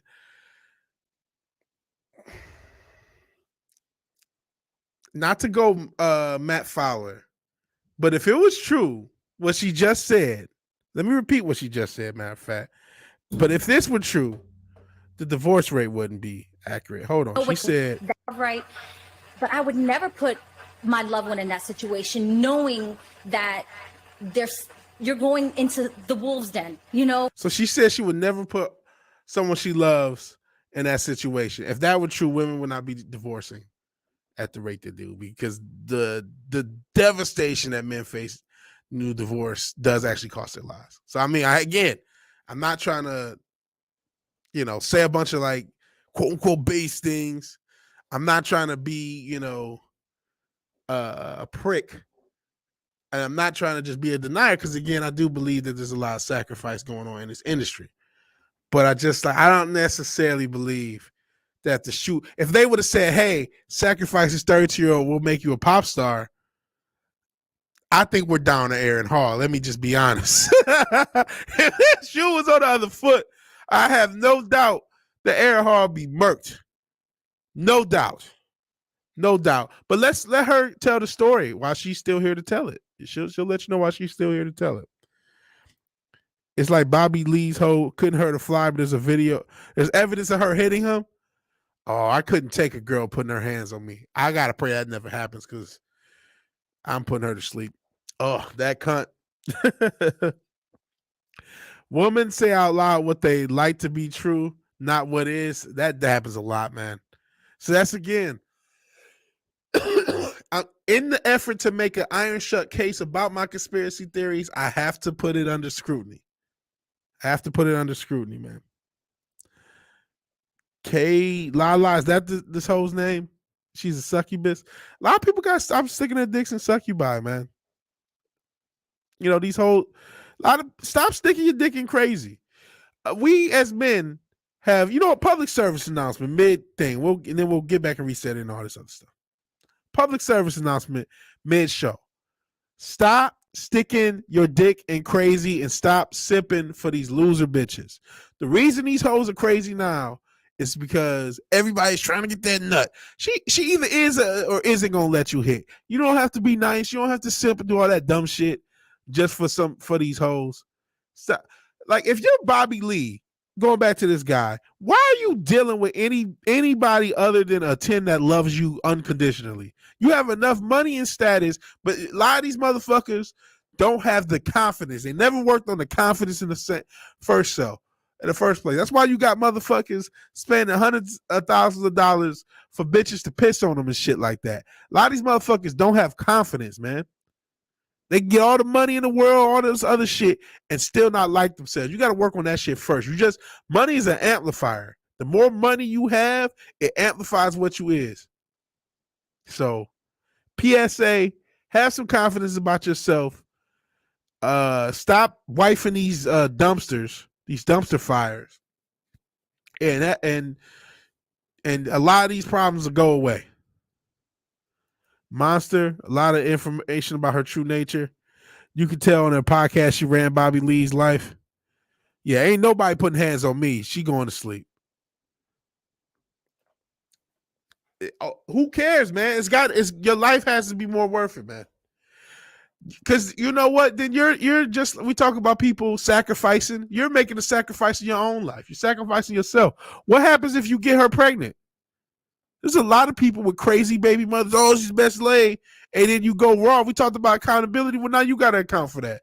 You went raw and some nutso bitch. Imagine Johnny Depp, he's down a finger and a lot of craziness what happened, ups and downs in his career. Imagine if he would have got her pregnant. Imagine if you had to deal with her for the next 18 to 20 to the whole rest of your life because you didn't even care to pull out that time. Like, I'm Johnny Depp. I'm just going to go raw. Imagine you busted her. She's pregnant. Oh, it was dope. That 0.5 seconds of joy was so good.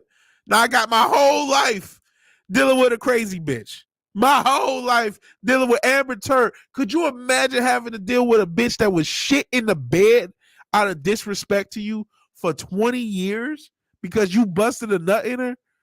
Ooh. So yeah, I don't want to ever, I'm no disrespect to any woman, but I don't want to hear a woman wouldn't put her lover in harm. That's just not the case. That's not what stands out. We talked about what we can empirically prove, right?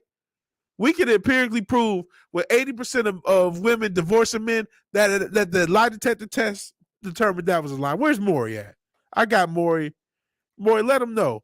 When in the case of Gloria Velez, alleging that a woman would not put herself or put her lover in a dangerous position. The lie detector determined that was a lie. No way in the world. There's no statistic. There's no empirical data that shows me a woman wouldn't sell out her man if she could. There's no empirical data to show me anything other than that. No disrespect. I'm just going on what I can prove.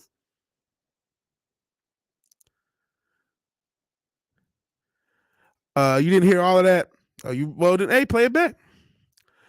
Bitch fucked her cousin's brother and jerked off a Doge. Oh my God. Oh. Her cousin's brother. Oh my God. That's demon. Oh no, that's what you didn't hear. All that demon shit. Yeah, I didn't hear all that. I'm not saying it's smart, but Amber would take the first layer of your dick. I went off the rails after that statement. Okay, yeah, I went off the rails. I had to do a public service announcement. You can't be fucking these crazy hoes. Okay, so somehow back to human sacrifice in the music industry. So L at the pop. Back to human sacrifice in the music industry. Back to the story. Gloria Velez, former video vixen, dating Aaron Hall. Allegedly, this ceremony, this party that they were talking about, is her sacrifice. And she's pregnant, 17, pregnant to a R&B star who's trying to get signed with Death Row. Apparently, that's a sacrifice. The woman and his woman and child, and they're about to go to do it. That's what's happening. Casey and JoJo tried to talk him out of it, and Tupac has talked to her, tried to give her some game, and that's where we are in the story.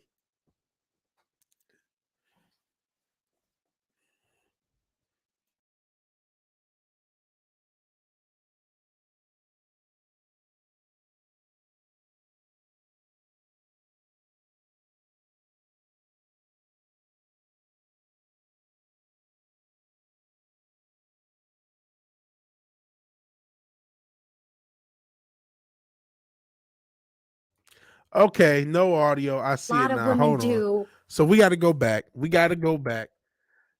Sorry about that. I know. It takes now. I got to wait the 13, 20 seconds for you guys to catch up to the now when me realizing it. I get it. I'll wait 5 minutes for you guys to catch up, and then I'll play this. But again, back in the story, Gloria Velez, pregnant at 17, dating Aaron Hall, allegedly about to be sacrificed. I have to remember, this is a story on going back in it that some stranger that used to know her and Aaron from back in the day, telling their son you weren't supposed to be born, and then them getting the Aaron Hall on FaceTime, and this story being told. So that's how we got here in the first place. So that's her testimony. We're still going through it. Now audio will be here because it isn't muted. I have to, in order to play these, see, watch. I'll tell you why we had to mute. The lie detector determined that was a lie. Now, you see how you got that twice? You doubled it, but now you're not about to get it doubled? The lie detector determined that was a lie. You see how that sounded different? That's because I had to mute the other screen in order to get it to sound right. So that's why that issue happened. Yeah. The people who have channels, Kai knows this. And yeah. And so that's the thing. It is what it is. It is what it is. All right, let's get back into this story. Hopefully I went back far enough. Dressing the lamb and giving her to the wolves. You know what I'm saying? Like, everybody has different levels of love or how they should love someone. Obviously, he doesn't know how to love right. But I would never put my loved one in that situation, knowing that you're going into the wolves' den. You know what's going to happen. You know what they want to do. But you should have take me home on a plane or say, leave me alone. Don't ever talk to me. I play that back over and over again. The ride to I could honestly remember how I felt, the scared young girl, petrified, just emotionally distraught, but so in love with him at the time, literally in love with him. And, I want to give him excuses. That's what a lot of women do when you're abused. We give them excuses after excuses, but maybe he felt obligated to. He wanted to be famous. He wanted them to be accepted. But you got to have limits and sacrifices, to want to be rich or to want to be famous. You got to have limits. You can't. Okay. Is there an echo? And you're right. I need to actually use the how did this stream go and let them know about that. Yeah. You're right, because so they can make that a feature. But yeah, let me know if there's an echo. She really is just kind of giving her exposition and just feelings about how she felt. She is a woman. And hell, a woman or man, all jokes aside, because if this is real testimony, if this is valid testimony, this is a wild story. And this is someone talking about a near-death experience, if this is a testimony that's to be believed. But yeah, she's right now, she hasn't really given more revelations in the story. She's just kind of just talking about how she feels and what she thought about it and how she remembers the experience of riding there and just her kind of emotions. Man, I've been thinking that the whole time. Like, how bad was she back in her prime? How bad was she even when that game shit? If she was 17 in 96, she'd been 26 in 2005. Or when that song, when it wouldn't get far. No, that was 97. So she'd have been like 28, 29 back then. Wouldn't get far. That's the only time I ever heard Gloria Velez was that wouldn't get far. But let's get back into the story.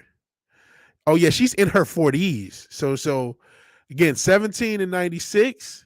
So that puts her 2016, she was 37. So she's 40 at 2009. So she's 43. Listen, I'd be happy as a clam to get a 43-year-old that looked like that. Let me tell you, let's keep it a buck. If I could get a 43-year-old that look like Gloria Velez do now, I'm gonna be a happy man. But you got to know she's ran through. I came across a former industry chick at just do work. This is a while ago, and she was an older lady. She had to be in her 40s, and she was bad.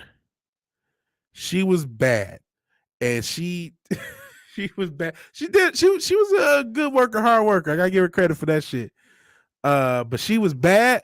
But she was a ghetto. She was a former industry. She had basically been ran through the industry. She was bad, man. But it was so funny to have her. She was a sister. It was this skinny little, and I'm revealing stuff that might dox me.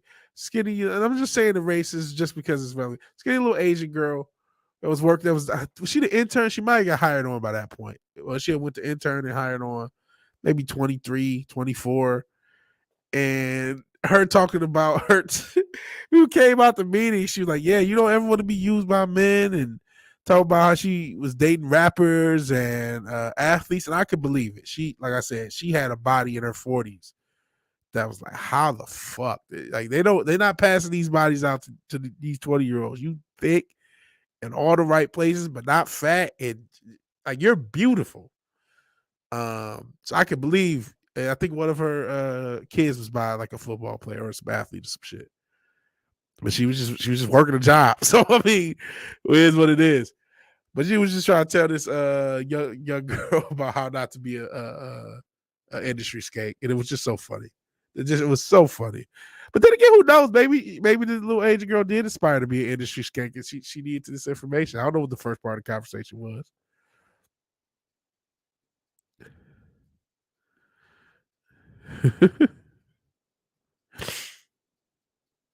Let me see. So you had a 43 looking at that. She was 20 when you were 26 and she was Asian. Yeah, she must have been a smoke show Papa Cotton. Yeah, everybody's thinking that on God. Like, right? She can get it though for real right now. No doubt. It's a women talk horse. She's going to spin a meandering story about her feelings. Get to the human sacrifice bit, lady. Yeah, fine as hell. At that price point, it's an asset. She's not a hoe. She's experienced, right? Right? And then a lot of times, because they've been able to hobnob, they got business ventures and shit. They be into shit. I'm like, okay. LOL. True story. MIA, you talking about Paper Planes MIA? She's there 50?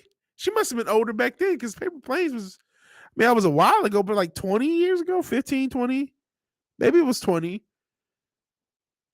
I guess, if she was 26, you put 20 years on it, it's about 50. So maybe, you're right. I don't know if she was 26. I thought she was, because that was like her second album, that Paper Plane shit. She had been around before then. So, I guess it maths out. She probably is about 50. That limit of sacrificing a person shouldn't be ever. Right. So we go in the car, we drive to the venue, we pull up, he grabs my hand. The same thing he always says, look at me, don't look at no man. An aggressive person that, super controlling. The same routine. We walk. He had something right. He said, look at me, don't look at no other man. I think I see nothing wrong. I see nothing wrong. That's the simplest thing. I just gave us public service announcement about not simping. That's what your behavior. We all know a beautiful woman when we see one. We're not stupid, man. We're not about to be on some He-Man woman hater shit. We know a beautiful woman. We're not going out like this, man. This is not well, sometimes we can act like tards, but this is not us. Ha! Gay! No. That's still gay. No. You're gay. He's gay. Yeah, nah. Oh, she was in her 30s when Paper Planes came out. Okay, so she was already older back then.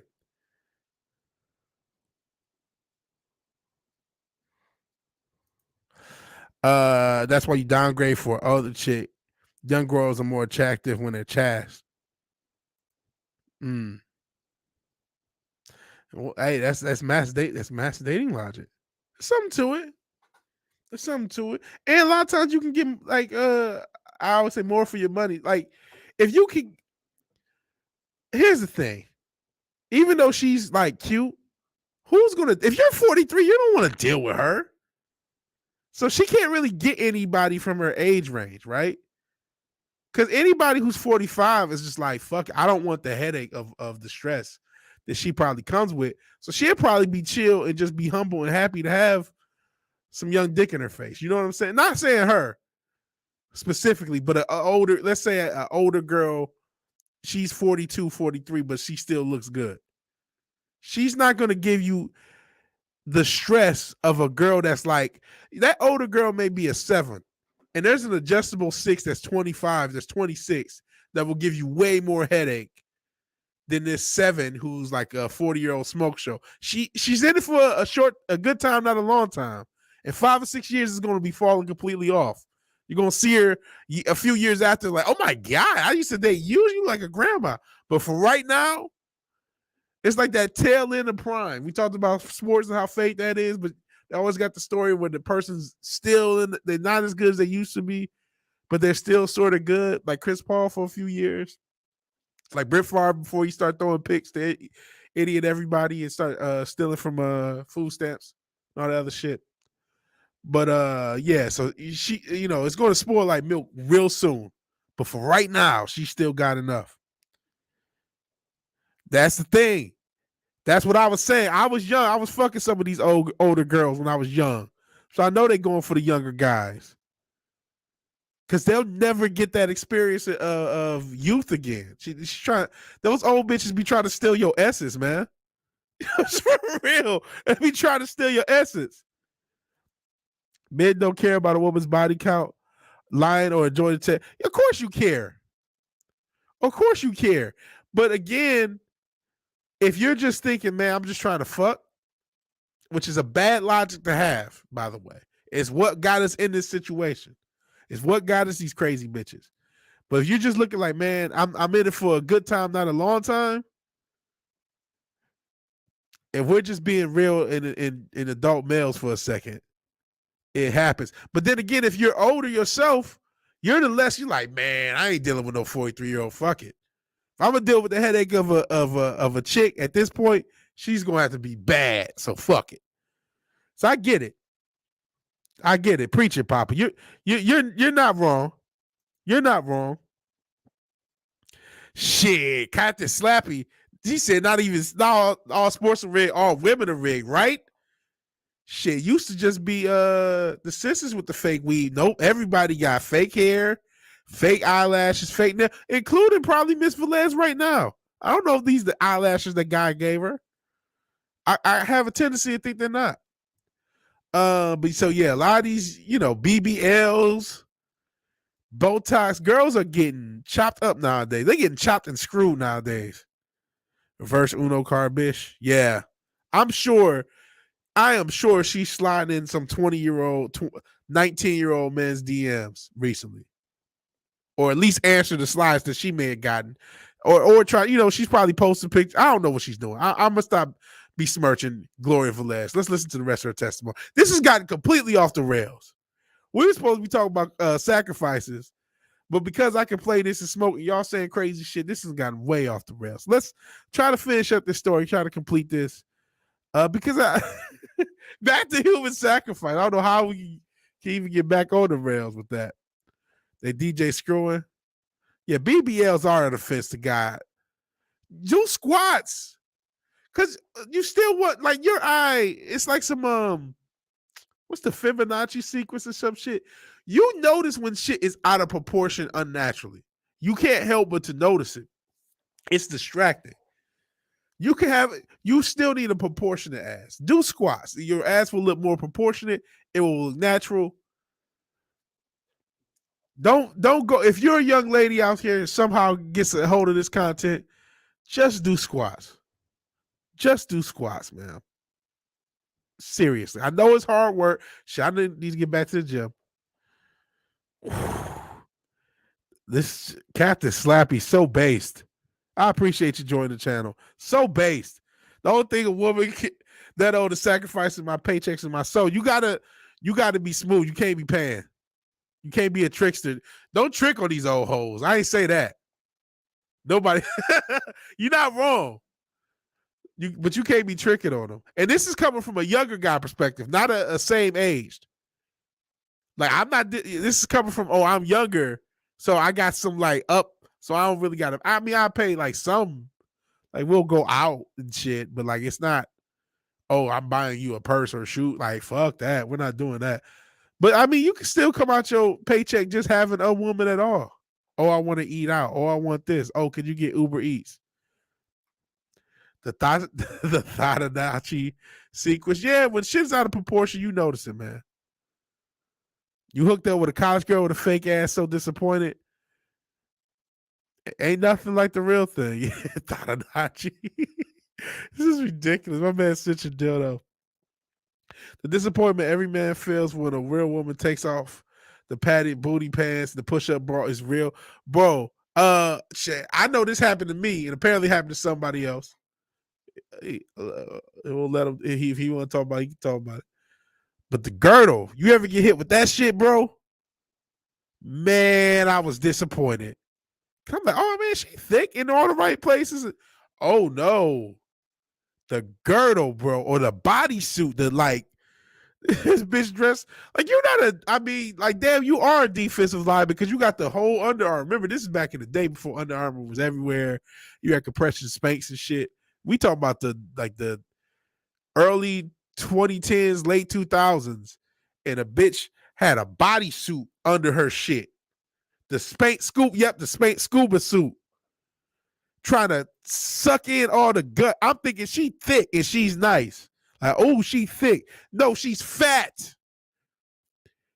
This bitch is fat. And I had some weight on me too. Don't get me wrong. This bitch is fat. I wasn't as big as I was now. I've been up and down my way. I haven't always been like, big pun. I ain't big pun size, but I'm big as fuck. Yeah, Spanx of the devil. Padded booty pants are real. Girdles, yeah. See, Captain Slappy's doing better than some of us. He's like, I didn't even know this shit was out here. Yeah. These hoes are lying. Yeah, the pressure suit. Like, you about to line up. Like, bitch, I'm thinking you was you was a cute young prospect.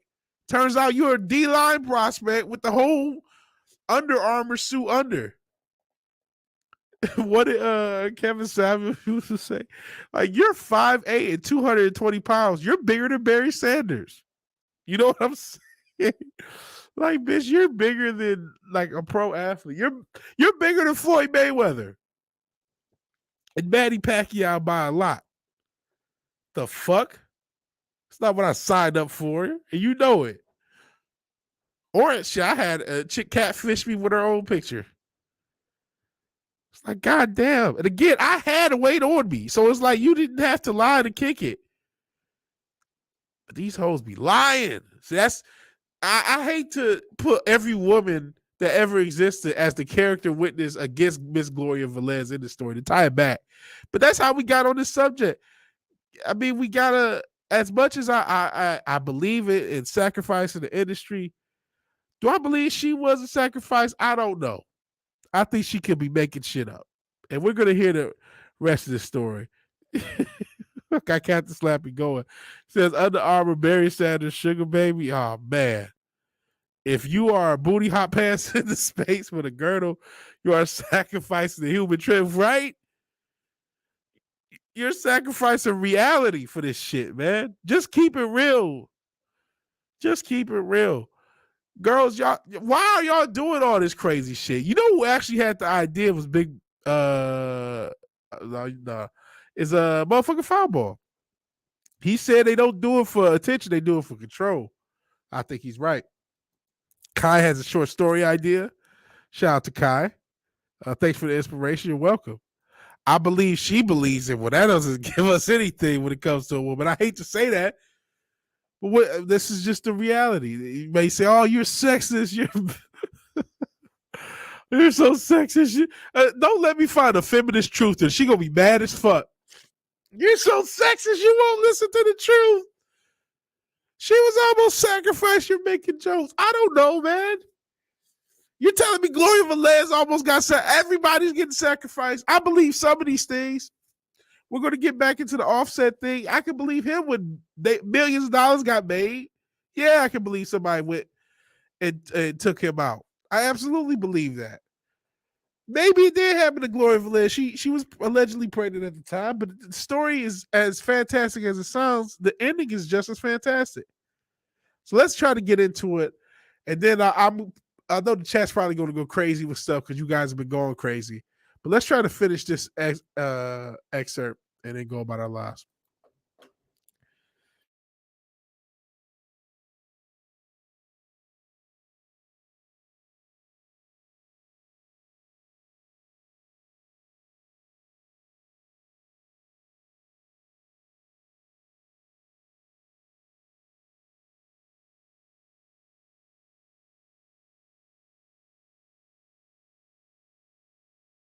God damn it. It's going to be all right. Jesus. I want to blame StreamYards, but I can't. And now I got to deal with all these messages. Your audio. When I realized I got to wait 5 fucking minutes and a whole screen. Your audio's off. From the past. Jesus. Okay. Are we in the future? Can you hear me now? Good. All right. I'm about to go back in the story. Get his goo, and I was letting this shit go because I want to get. We've gone so off the fucking rails. This was supposed to be a shorter segment, and then we got other shit to talk about. So, all right. Hopefully, this is right. Shouldn't be ever.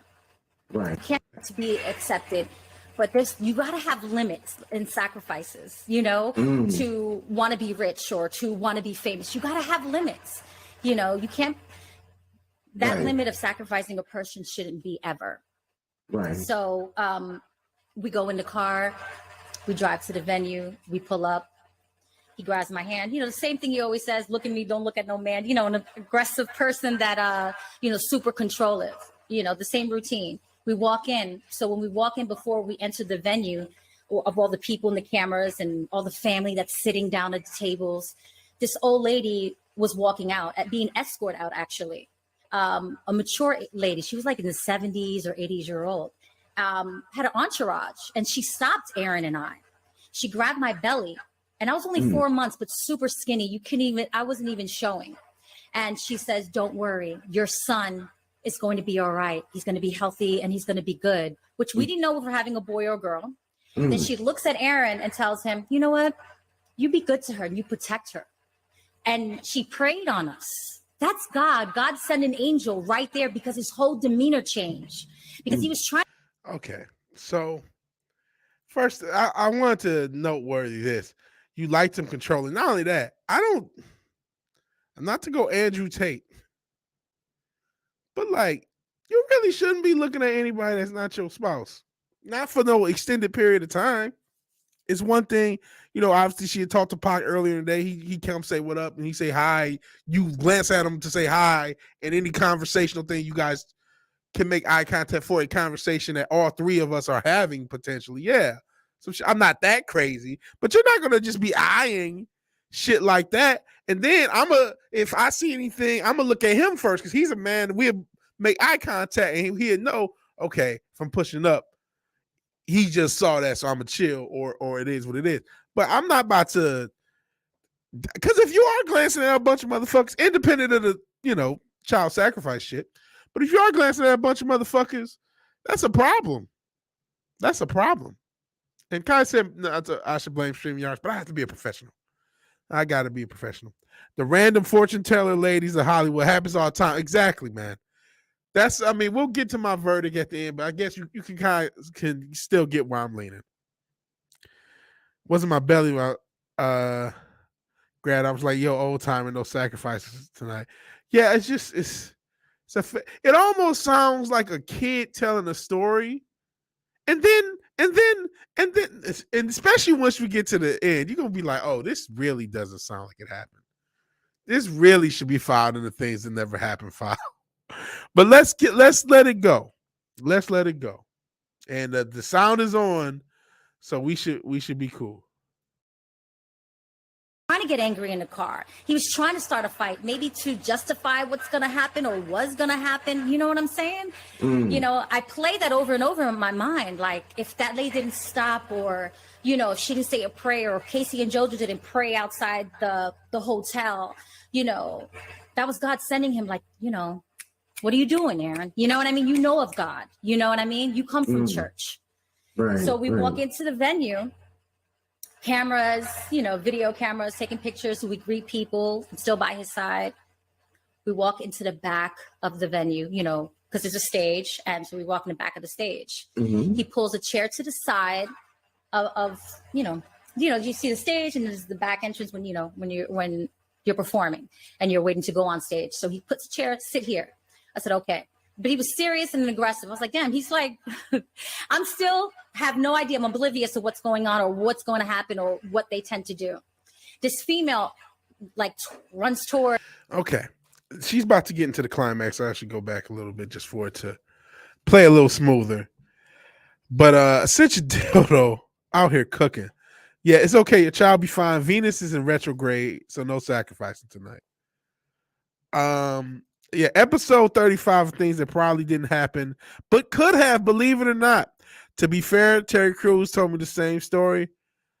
I will believe him. Terry Crews talked about somebody grabbing for his balls. So that's the thing. We know the industry is evil, man. We had Cameron Pasha tell us that a lot of evil stuff is going on in the industry. That was early days of the Culture Crime Fires, first 20 or so episodes. We need to have him back. Really need to have him back. But with all the stuff, I mean, I get it. This is a fantastic story, especially with the climaxes. But we've had, pop stars and Casey and JoJo pray for him. We've had some angel fortune teller, elderly person with an entourage, tell her that her son, predict that she has a son and he'll be okay and you protect her and all this stuff. And that changed the evil, sacrificer's demeanor. Now he's a little bit different. And it's just it's a lot of fantastic stuff. But it doesn't mean it's untrue. I know as much shade as I put on this young lady, in case she wants to call. No.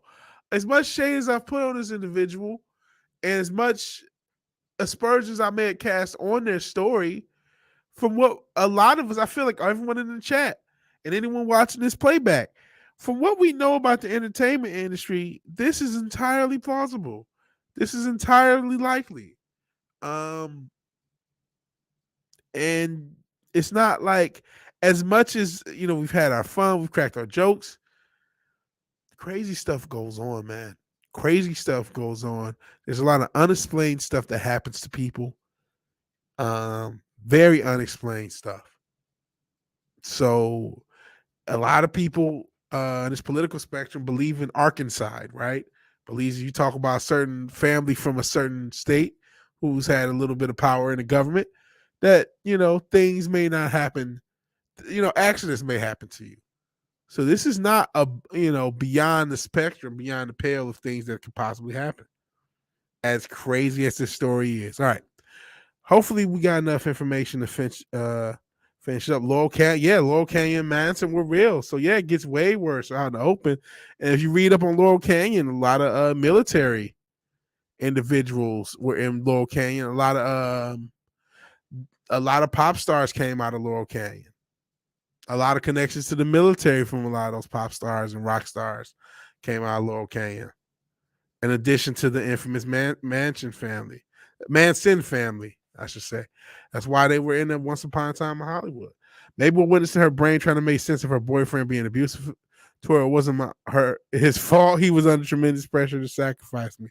Maybe, as I know you usually have some humor, but who knows? She could have been, she was 17. She was a young girl in a relationship with this pop star. Not, she could have been overwhelmed.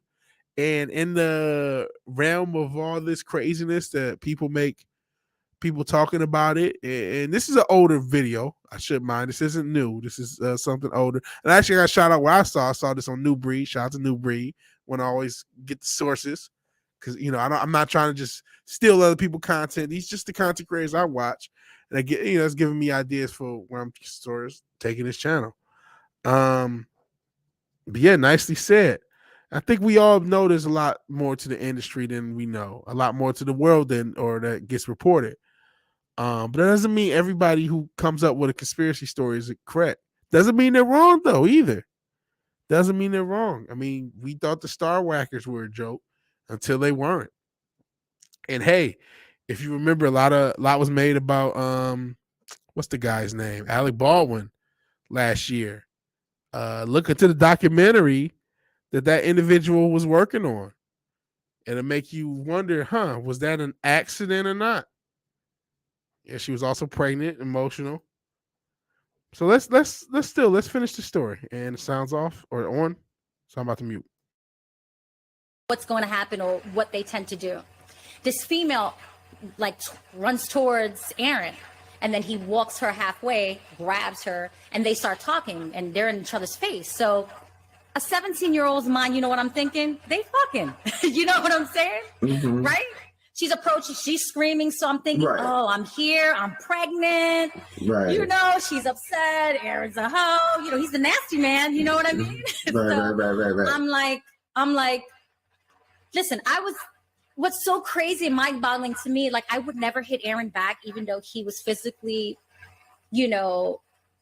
physical with me.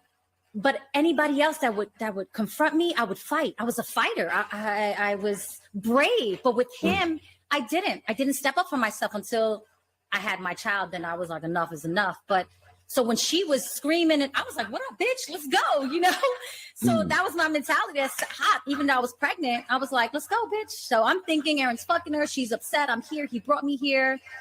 So the mood changed. People started moving towards Aaron and I, men. And then I said, ooh, it felt eerie. I said, something's different. This is not I'm fucking your man. It's a when you're hard, you feel something's wrong. Right. Okay. And then so I shut up quick. I was looking at the room and seeing, I'm trying to figure out what the fuck's really going on. Okay. First off, Cinch and Dildo, we talk about making cases. Cinch and Dildo Esquire making his case that this, witnessing her brain trying to make sense of her boyfriend be abusive. It wasn't her fault. He was under tremendous pressure to sacrifice.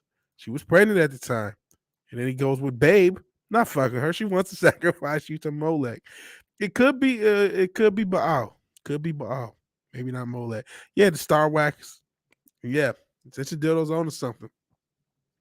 But again, to play both sides. Not to play both sides. We're not trying to go like they do with all their babble. But literally Babylon. But just to present both sides to let you make up your own mind. Yeah, this is about to get crazy. Not super crazy, but still crazy. I don't know if Papa Cotton said, I'm about to just skip ahead and figure this shit out myself. This motherfucker taking too long. All right, let's finish this up. Because I see the fear now in Aaron's face. Like, shut the fuck up. You know what I mean?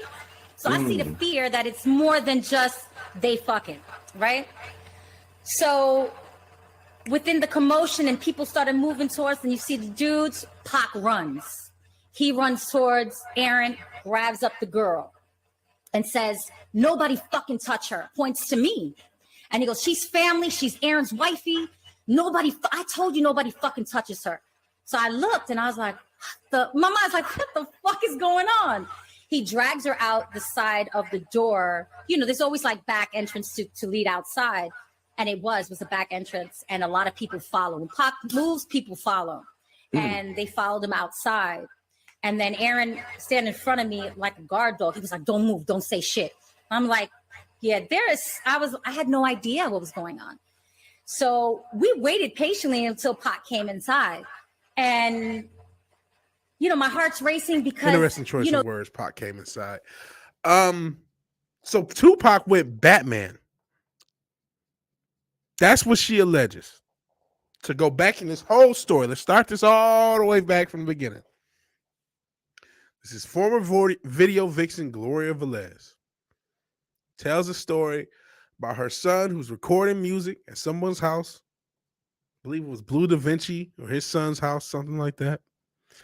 And is recording music, and an old friend of the family says, you weren't even supposed to be born. And not on some, you were an accident, mistake, and some shit like that, which is already fucked up. No, you were supposed to be sacrificed to the pagan gods for your father's music career. They get on FaceTime. They get Aaron Hall on the phone on FaceTime. And between her, this guy who must have been one of the people at this party or knew about this party, between all of them, they tell this young man the story of what was happening when he was just a fetus in his 17-year-old mother's stomach or womb, to be specific. So this story entails Tupac taking her to go get her hair done. Tupac Shakur in his prime of primes as the biggest rapper on earth, taking her to get her hair done and get it dressed. And then apparently her life being begged for by Aaron Hall. And they go to a party something that she thought was just going to be a normal death row party and with some performances and stuff. But she sees something. She gets to the party after Casey and JoJo pray over her, and some wise sage woman who angelically changes Aaron Hall's demeanor, who's upset about having to sacrifice his young bride or young lover that's now bearing his child. You know, they have kind of blessed the situation.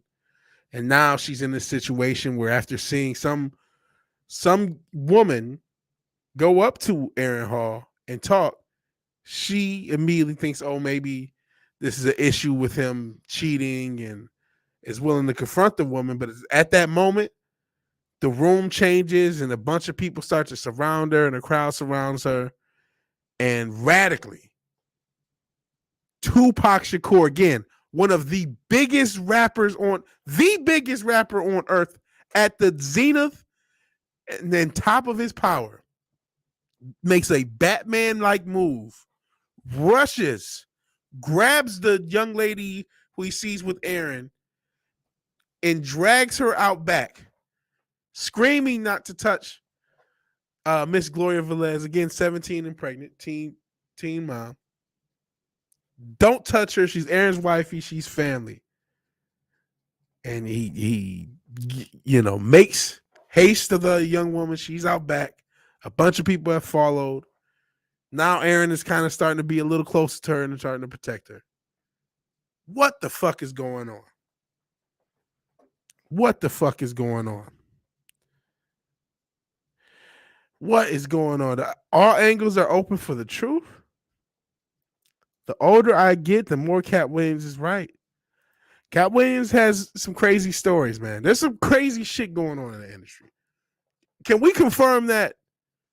We've been, anyone can watch this back, which I don't know who will. Anyone could watch this back and see that we have not been that kind to Miss Gloria Velez. We've been pretty critical of Miss Gloria Velez, I think. We've been critical just based on, hey, she's a part of the industry. She was continuing to be a part of the industry after said event. She's known for being in music videos. After, she's known really in the early 2000s, right? So she was known to be this video vixen after this. She was still a part of the industry. She has the internet. She knows what's popping right now. Or not right now. This is a few months old, maybe even a year old. Let me see. Do we have it? How old is this? And this could have been older than that, whatever we show. 11 months ago. So about a year old from this video, and maybe older than that for when it happened. So, probably in the past couple years this interview was given.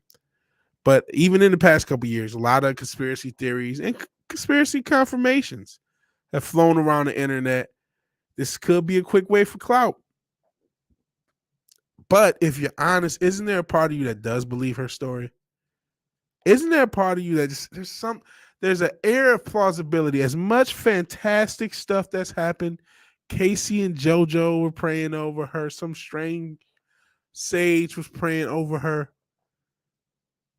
Isn't there a part of you that says, man, I don't know. As much as I want to throw it out, and Tupac saves her life, legitimately Tupac, there's an air of, well, you know what, man? We live in a. Have you guys ever seen the person Michelle Lamy or Rick Owens, who I know a lot of people know as a designer? His wife is Michelle Lamy. Have you ever seen this individual?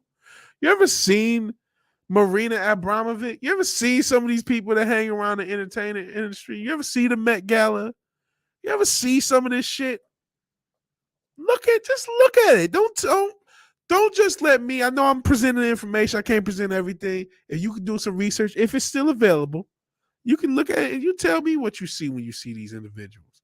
You look up Spirit Cooking. You tell me what you see when you see this shit. You tell me. You tell me. We are not. We have been putting Miss Velez under the test, and even with the ending of the story, the climax of the story, of the top rapper on earth saving her life, presumably months before his own was taken. Because she said this is 96. I think there's a little bit more to do epilogue. But there's a part of me that believes it. I think it's a part of you guys that does too. You think Aaron Hall regrets not sacrificing her? His career will pop off. This is probably a legit question. This is probably a legitimate question. I mean, he has a son. Who knows? I don't know his character. I don't know his character. If it were me, I would absolutely not. I would have regretted putting her in the situation. I would be like, how the fuck did I get in this situation? How do I get out of it? I would almost probably want, especially with her being pregnant with my son, I would say, man, just if y'all gotta do it, y'all just gotta do me in. And I gotta answer for it. Because I wouldn't want something to happen to somebody who has my son. If it were me. That's not the question that was asked, but I just couldn't fathom. I'm getting back into music slowly. That's been a process. That's been a really tough process. I put a lot of it because of all this crazy stuff. It's like I'm probably not going to go nowhere with music because it's hard to go anywhere. But we are in the internet age. We have TikTok. We have all this other stuff. If something does blow up, I don't want to be on the level of these people where they coming after me just because I make some songs. You know what I'm saying? I would love to stay independent, but what if that's not an option? What if they do strong arm you? Because remember, that's element of the story. And remember that element of the story of her. Apparently, he was begging for her life. He didn't make the decision to sacrifice her. That decision was made for him. What's to say I get one of these little viral internet songs off of something stupid? I just sample Ben Shapiro or some shit. Goes viral. Somebody says, hey, you're joining us. That's not a question. You either are or you're whacked. You know what I'm saying? What if it's like that and that's the way it is? You don't even get the option. You don't go to like 0 to, you might think, oh, I just had one viral hit. That's it. That's all we need to know if we for you to be on our radar and us to make an offer you can't refuse. I hope it's not like that. And just the idea that it could be, that gets in the back of my head and makes it a little bit harder to even think about making music, man. I'm not, that it may sound crazy, but does it? We got more stuff than this. I'm going to play off this epilogue. I know this has been a long stream. We're already 2 hours in. We still got more information. But this is a crazy fucking world, and this is a crazy fucking industry. Kai MFS says, yeah, she's being real. There's something there. Yes, Mr. Vigi Williams. She's seen some scary stuff, I bet. I'm sure she has. Man, Maria Abramovic is a wannabe edgy girl poser. Man, she's into some crazy shit, bro. You don't get to the level of Beatles or Elvis without soul cells, right? You're talking hundreds and hundreds of millions of albums. Fireball says, nah, I'm the edgy poser. You can be Wendell's hype man. No, Wendell could be my hype man. Nothing edgy about you, Matt, and that's completely fine. There you go. Your real edge is the friends we made along the way. While Abramovich may be a poser, I do remember, oh yeah, Nexium. They were posers. They controlled a lot of money and talent like Weinstein. And these are the lower level guys. And look how much power they had, the Weinsteins and the Nexiums. The point is to suck these people in a highly controlled cult. Yep. Matt's trying to suck us into the Window cult. Window will be a star. Window has everything that TikTok needs, man. Once Matt figures out the Window TikTok and he figures out the algorithm, he can blow up. That's true. He'll probably be canceled, but he'll blow up. Hip hop right now. There's a lot of satanic imagery in hip hop. It's off the pale, man. And you can go back and look at old stuff, and it was. And I mentioned Unplug Him. He goes back into the soul songs, and it was, and just old stuff. You ever see the Time Club Genius of Love? Yo, that's an MK Ultra video. Unplug Him breaks that down, and I was in tears laughing and scared at the same time, which how much that shit is pure MK Ultra. The Time Club Genius of Love. That music video and that song with the lyrics and everything, it was a MK Ultra product. There's zero, everything I'm saying is alleged, but everything I know about the MK Ultra program tells me that was at least an attempt, an experiment. That's such a catchy song. Genius of Love by Time Club, but I really think that song for sure there's something to it. I know that has nothing to do with hip hop, but it's so widespread, some of that imagery. Hip hop has the most overt stuff now, but there's imagery all throughout everything, man. You're already in, the code of Window. Hey guys, the Wendigo code. That's not Wendigo, Window. It's a character, my man Matt from Five. Oh wait, no, I'm breaking kayfabe. I'm sorry. Sorry, I didn't want to break the kayfabe because they're totally different people. I don't want to ever get them confused. No, but it's not the knockoff Family Dollar Sasquatch.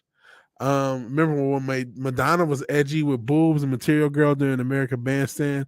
Yeah, it's gotten way worse. It's gotten way more overt, but I'm telling you, there was a lot of stuff even back then. You'll see pyramids and stars and some of the song lyrics that really owes to something else. They're not really talking about. That's the thing that Unplug Them talks about. And some of the love songs you hear, they're not really dedicated to a person. They're actually allegedly, and a lot of them I really believe are actually dedications to Satan. They're not really, I love this girl. And that's the thing. This stuff is wicked, man. Material Girl was the red dress. She looked good in that one. See, red dress, the lady in red. That's something. That's something there. Let's finish up this story. We got so much more to go. Your senses tell you something's wrong, that this is not right, especially the people that you see around in the back. It's not like we're in blue tuxedos, we're in an all-white party. We got some thugs, we got some gangsters, it's real live shit that can go pop off. And I got that, but I didn't know how real it was going to get, or what they wanted to do, I should say. So Pac comes in and comes up to us and be like, you guys are good. And looks at Aaron and says, don't stay long. Like dead up like that, don't stay long.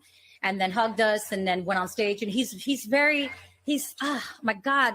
So he's not knowing at that. He just saves this girl's life and just goes on stage.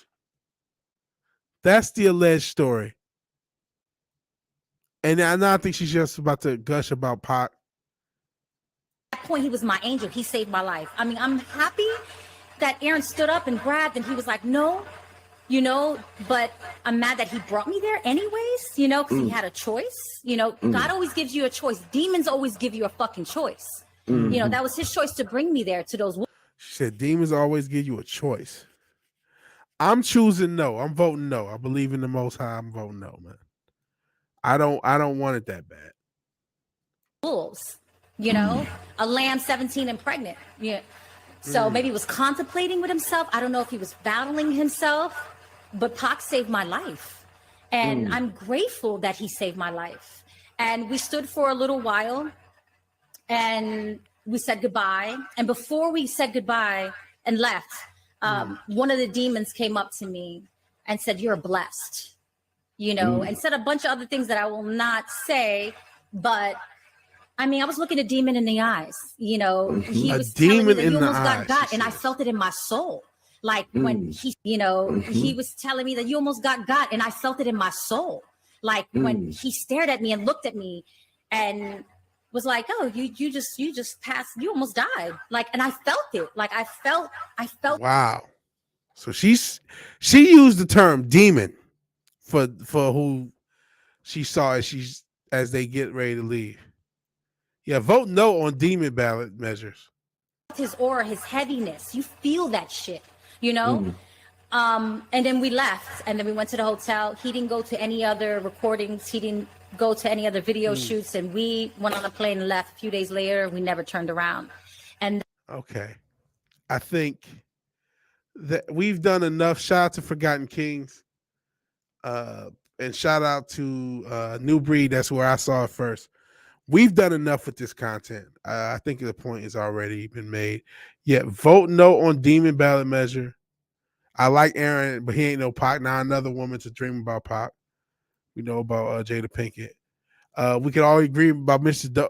David Bowie. As far as imagery, Ziggy Stardust, he has a fucking lightning bolt in his face plus a star pentagram on his eye. Isn't that what it was? And then a lot of shit from the when they talk about that space shit, they're talking about demons, man. Hate to break, I know a lot of people like sci-fi. A lot of people, shit. My man Kai wrote a fucking sci-fi, right? Pick it up in Amazon now. The show's not sponsored, but still pick up Kai's book. But like when we talk about the powers that be, they'll put like stuff where it's alleged to be spirits, like Close Encounters of a Third Kind and E.T. We're gonna credit that research. A lot of that came from Chronicles of Judah. We're gonna credit the samples. Credit the samples. Demon time, skirt. No. Vote no on demon, and no problem. Okay, now that was a testimony about something that happened in the past. Let's give us something current. We talked about the takeoff situation when it happened. I said you don't have to go as far as Molech with that situation. You can just be it can just be a money situation. A lot of people are wondering if Jay Prince is involved. Could it have been an assassin? These are all alleged things I'm going to say, just conjecture, nothing more. But the idea, hey, could this been an assassination? Could this been a hit? Could they have given Jay Prince, who's industry savvy, a one-time check and some points, and points meaning percentages of the catalog of the Migos, because could it have been somebody hired out? Could it have been the label? We just did that whole testimony with Gloria Velez, which, despite a lot of fantastic elements of it, I can't verify every element of it, but the spirit of it, I definitely think her life was at risk, and potentially Tupac Shakur helped her keep living because she was set to be sacrificed for Aaron Hall's career.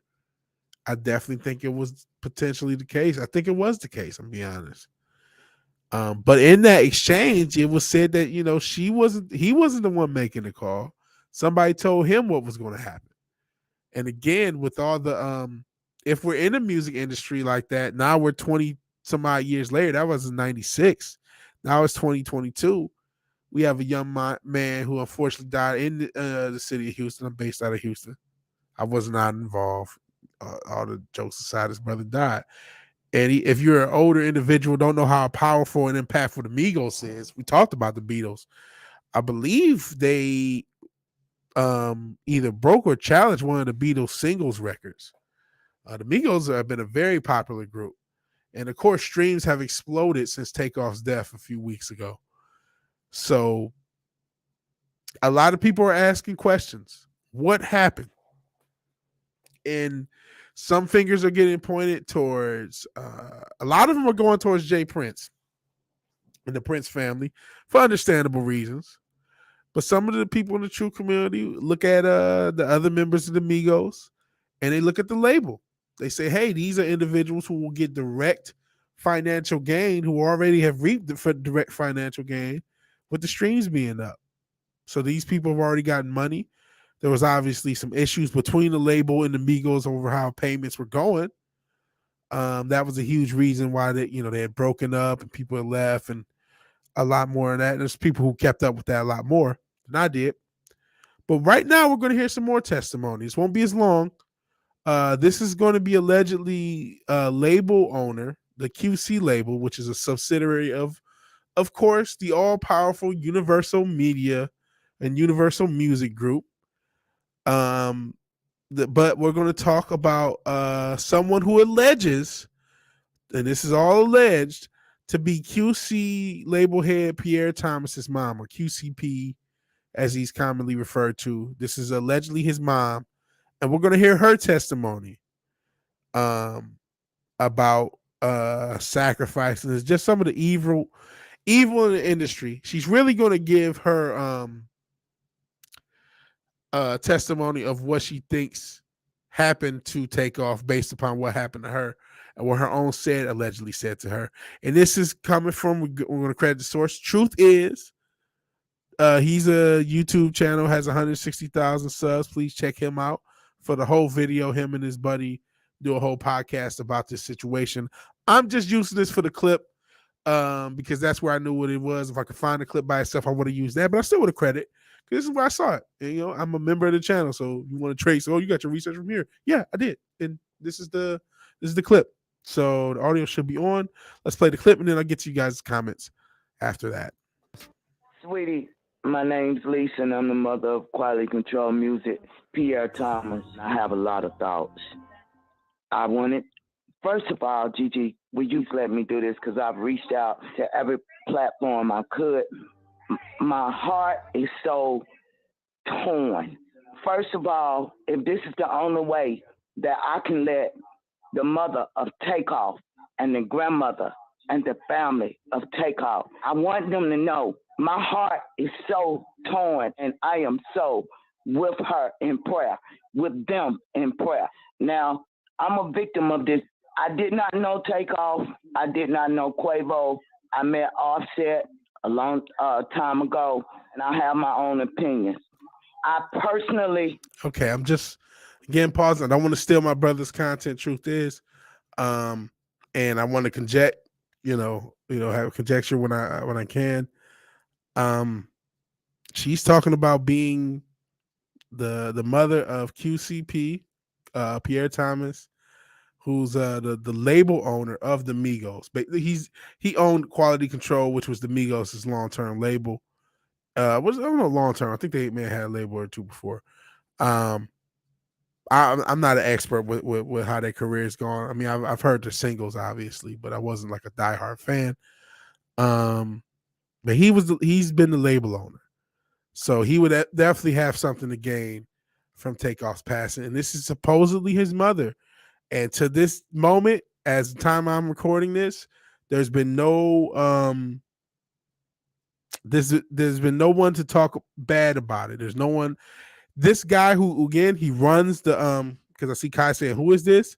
This is allegedly the mother of the Migos label owner, basically. This is somebody who was the mother of the Migos label owner. She's going to give her testimony about her and her son's relationship and what she thinks of her son in the situation that happened with Takeoff, who, again, was on the label, and the streams have gone up. So he's, whether he was involved or not, he has already profited off of Takeoff's death. Intentional or not, again, everything I'm saying is alleged. I'm not casting aspersions on anybody. I'm not trying to get sued. I am only giving the testimony. If this testimony is false, this testimony is false. But this is what it is. And then we'll get into you guys' comments. We got to go a little bit quicker. Got to go a little bit quicker. All right, let's keep it going. Can't stand the industry. I can't stand none of these. Real talk, I'm a sacrifice. So you better know this. They come for what is pure.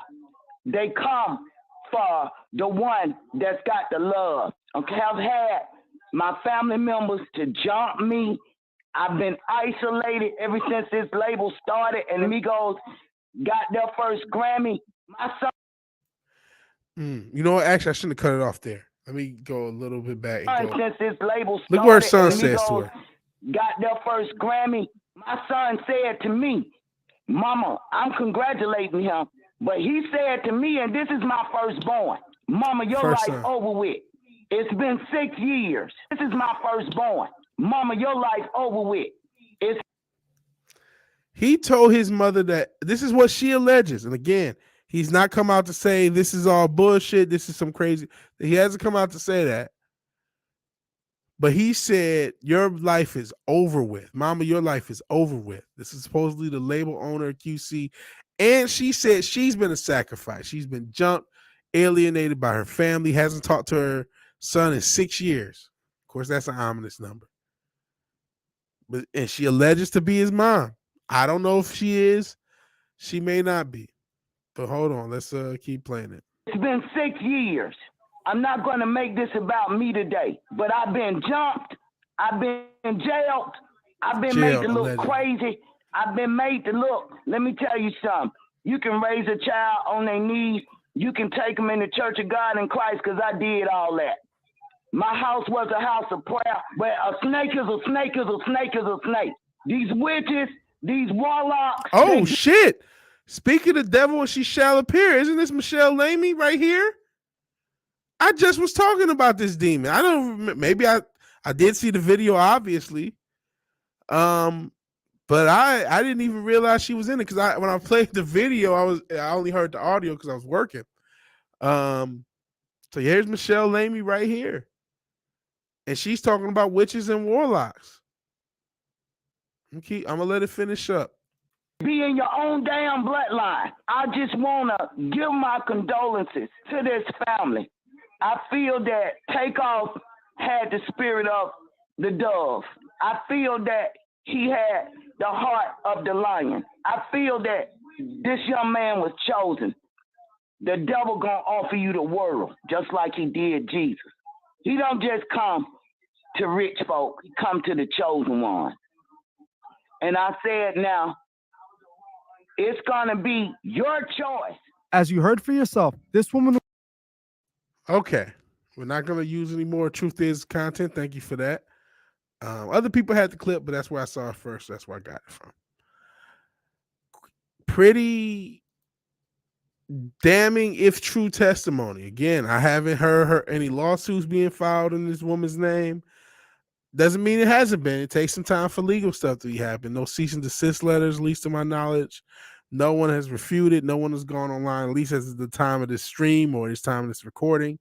No one said, oh, no, that's, this is a crazy person again. Internet age, could be a person for clout. We do need to keep that in mind. But we also need to keep in mind this is, voting no on demon ballot measure. Demon time, haha. But no, and vote no on lizard people, just saying. I ain't impressed. Pac would have shot him, Jada. Going back to that crazy situation that we just saw with Gloria Velez. And we opened this with we talked about the NBA first. But when we got into the subject, we started with Kanye, alleging that his mom and along with Bill Cosby's son and Michael Jordan's father were all sacrifices. We know there was something fishy when Michael Jackson died, speaking of Mike. And hell, Mike Tyson, the third Mike from the 80s, they all kind of were in power in the late 80s, mentioned he thinks he doesn't have too much time left. There's all these wacky and weird and disturbing and evil things when it comes to Hollywood, man. Shit. There's alleged they put courts and TVs because of witchcraft. And we have, somebody who was in the industry talking about they almost got sacrificed. We have somebody allegedly related to somebody powerful in the industry talking about they almost got sacrificed. We have someone who's incredibly powerful and one of the most influential artists of the past 20 years talking about these individuals were sacrificed. This is no longer some this isn't some tinfoil hat shit anymore, man. This is why I talk about, hey, this is conspiracy confirmation. Where there's smoke, there's fire. Why? Why are all these people lying? Isn't that the excuse we get? We talked about rigged sports. Well, why doesn't somebody bring it out? Why doesn't somebody talk about it? Well, all we got is motherfuckers talking about this. All we have is people who have reason to, not reason to make this shit up. Kanye said Google lied to you years ago, and all of a sudden they put him in a mental institution. And he's talked about how if he was on his medication, he might not be alive right now. There's something rotten in Hollywood, man. Hollywood, man. Helly weird. We already know with all the shit with cuties that there's maps in Hollywood. We already know with He Who Did Not Off Himself that there's maps in Hollywood and crazy stuff. And hell, one of the stories talked about a 17-year-old who was pregnant. Shit, maybe he was going for an elderly person compared to what Hollywood's taste is. And this is just one sliver of the string of how deep this rabbit hole goes, man. That's why, shout out to The Question, who Ace Vane makes fun of. But if you watch the original Justice League Unlimited, somebody says, are these a bunch of conspiracies? He says, no, conspiracy, singular. There's one conspiracy. I think that was a predictive programming statement because it's correct. There's one conspiracy, that there's a group of people who adhere to older, the Phoenician beliefs, the Sumerian beliefs, the Babylonian beliefs, all the kingdoms in the Bible they told you not to fuck with. These people literally believe and adhere to the rules. That's where all the stuff you've ever heard wicked comes from. They literally believe this shit, and they are fucking up every single element of society in the name of this shit. That includes sports, that includes entertainment, that includes your job, the way your life is being planned out for you, the way the education system is. And we've already talked about this stuff.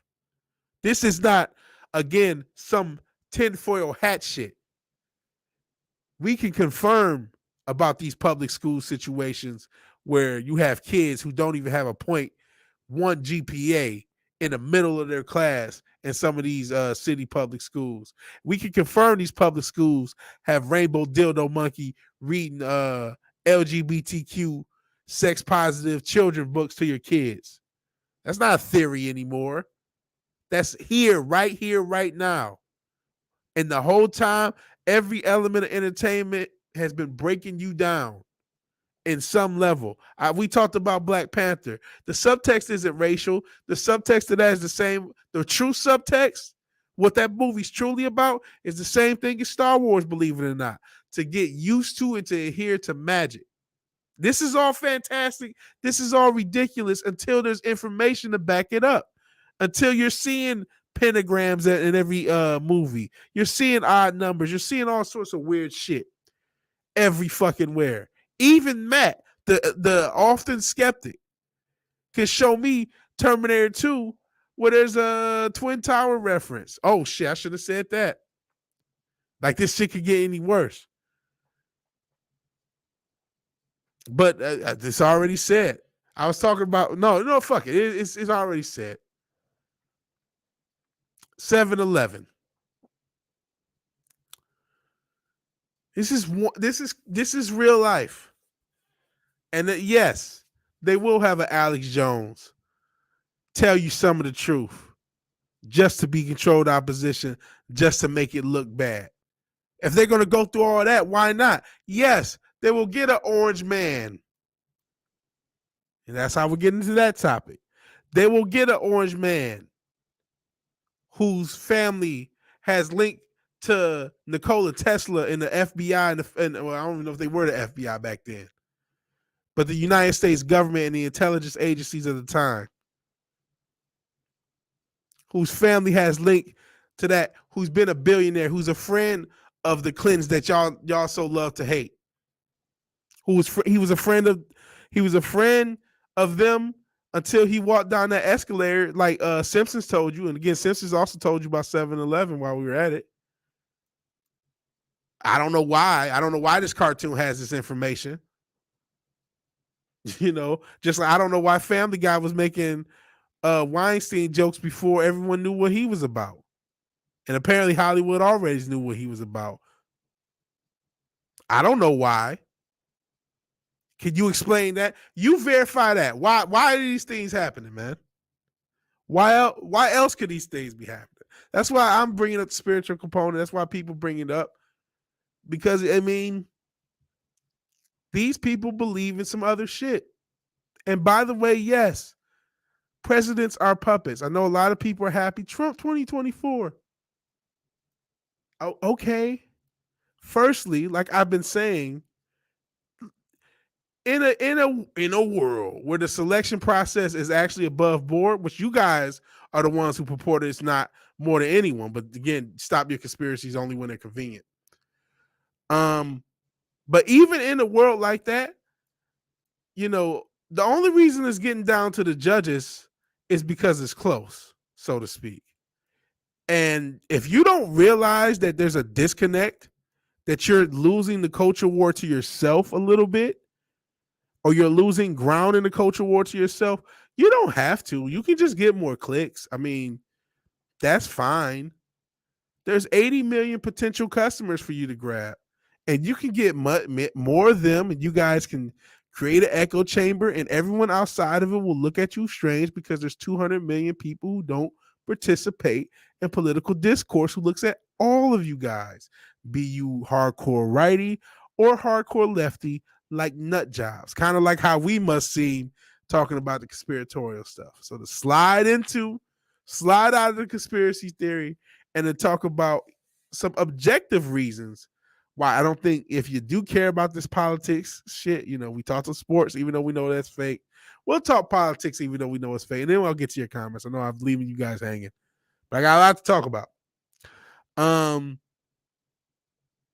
Yeah, I don't think people realize how much they've been hurting their cause. And when I do criticize the people who are on the right, even though I can be said to have some conservative thoughts, you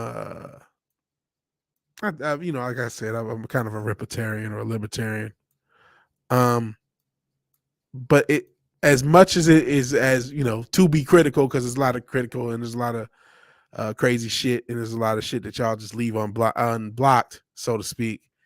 Y'all leave holes, so to speak, in your defense because you're not paying attention. But a lot of this is out of like a respect, out of knowing that even in a world where there's two sides and neither one, you know, two clubs, neither one of us in it, and if there is a such thing as a culture war, the left is the offensive means by which the culture war exists, by which they, you know, we talked about some of the evil stuff they're doing in schools. They use the left to get that shit off. So if there's anything for anti-leftism, if there's anything I could do to point out why it's not working, in hopes that somebody impactful in the space may by chance hear it and act on it and realize, okay, we're looking bad to people who aren't involved because they don't always have context. And when they see some of the stupid jokes we say, we actually pissing people off. You know what I'm saying? And not just, you know, radical leftists, but just normal people get pissed off because they don't know what's going on. They just look at us like we're either like, you know, we do sometimes come off like the istophobes that they make fun, that they've said, because we're not conscious of the middle.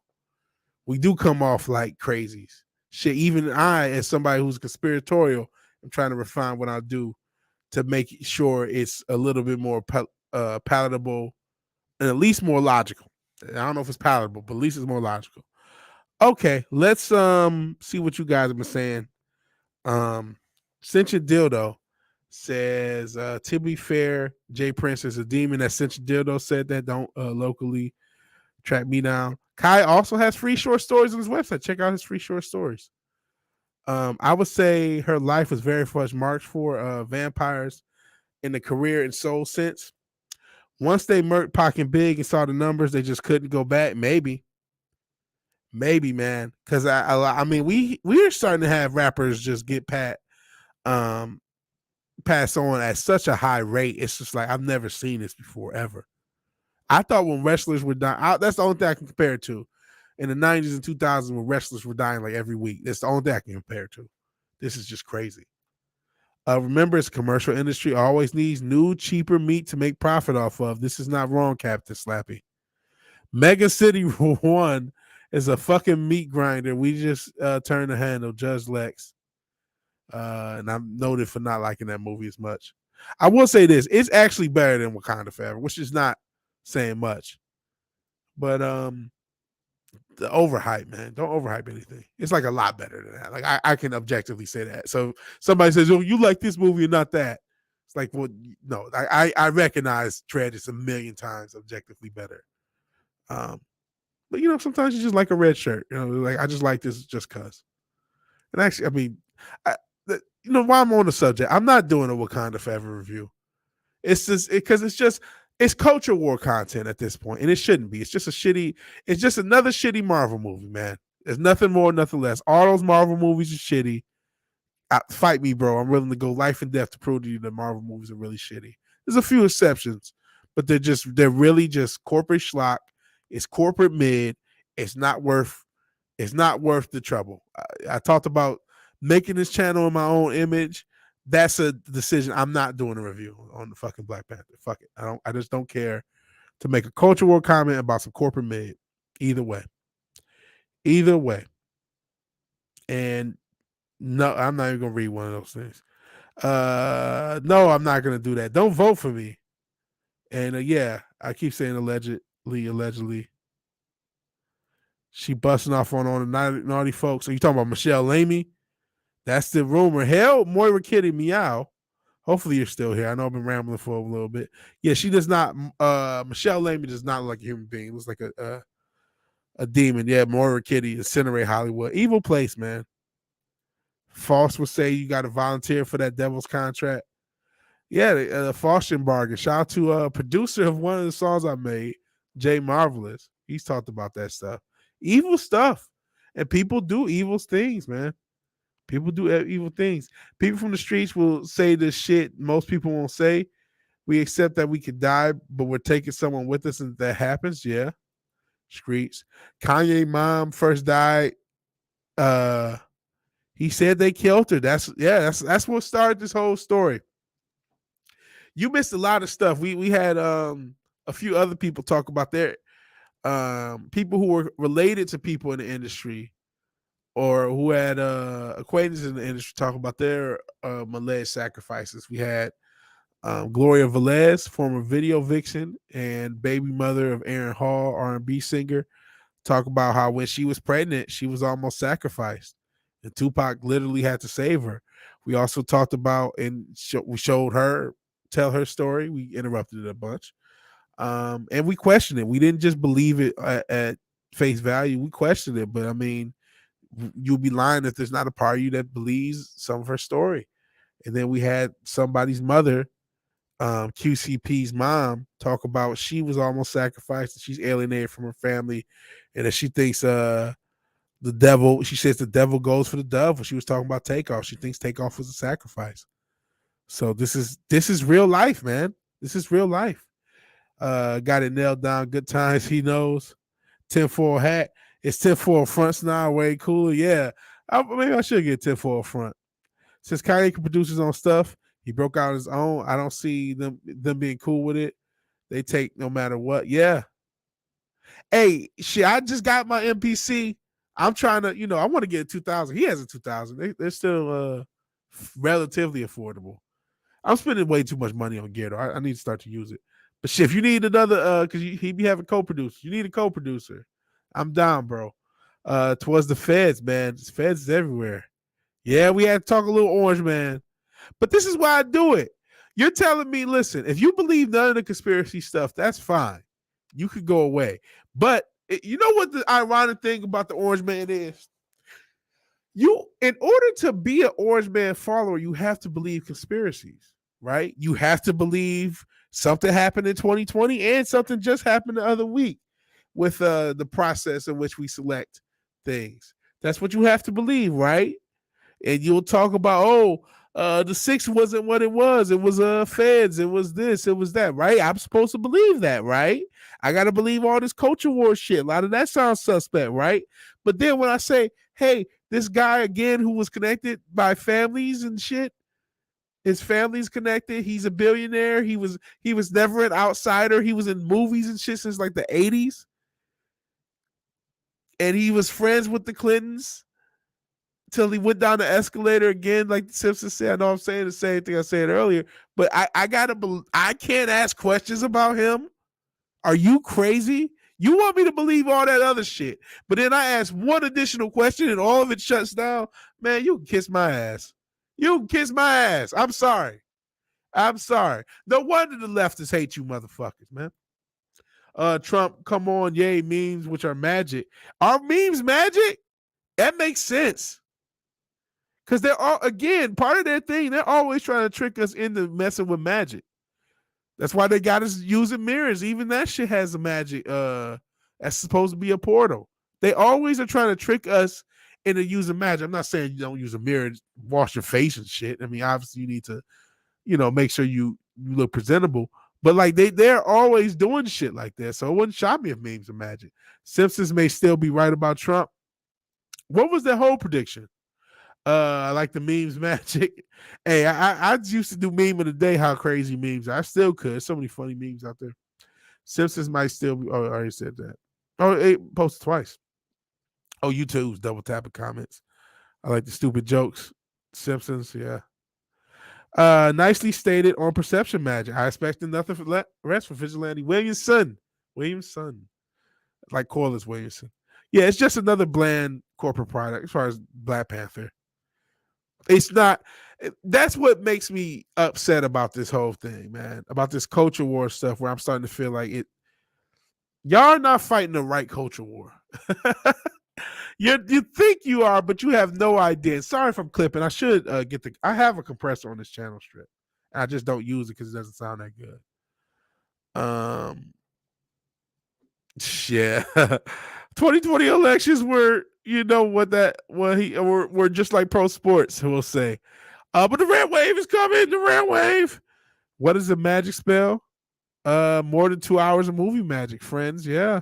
That is absolutely magic, which is why most movies are teaching you about magic in some way. Consume, peasants. Consume. Yeah, all those Marvel movies are trash. So that's why it's like, normies are going to come to your content and think you guys are wing nuts. Like, as long as y'all know that, y'all are cool with it because you'll get more views. But there's going to be normies, and they're not going to be in the comments. They're not going to be the one engaging you. They're not the haters. They're not the ones saying leftist stuff. They're just base bitch normies. They may not even like Black Panther, but they're going to see some of your content the way it's framed, and they're going to say, something makes me uncomfortable about this. I'm just going to dip. And you'll still get views. You'll still get subs. But if you were working the hearts and minds thing, this was never about hearts and minds. You just hit on the revenue stream. All power to you. There's no shame in this, man. I don't like my job. You make money off this. This is what you want to do with your life. That's your business. I hope you make a lot of money.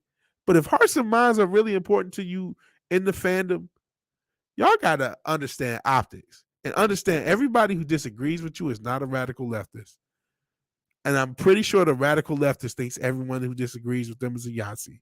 So you cannot use that same logic and kill all your arguments, because I have a stake in some of these arguments. And if you all get nullified and killed because you're not careful and you're just falling into every trap that they set, you know what I mean? That's a problem. I don't necessarily consider myself a part of the fandom, but I have an interest, because I still have an interest in independent art being produced. I have an interest in major corporate art being criticized, and the culture and the things that I find relevant being protected in some way, or at least spoken for in some way. But I gotta criticize you guys when you're doing it wrong. And on some of these things, like I said, Black Panther, Just focus on how bad of a movie it is. That's all you got to do. It's corporate mid at best. Some people are going to love that movie, by the way. If you see it and you're a normie and just want a popcorn movie, it'll be right up your alley.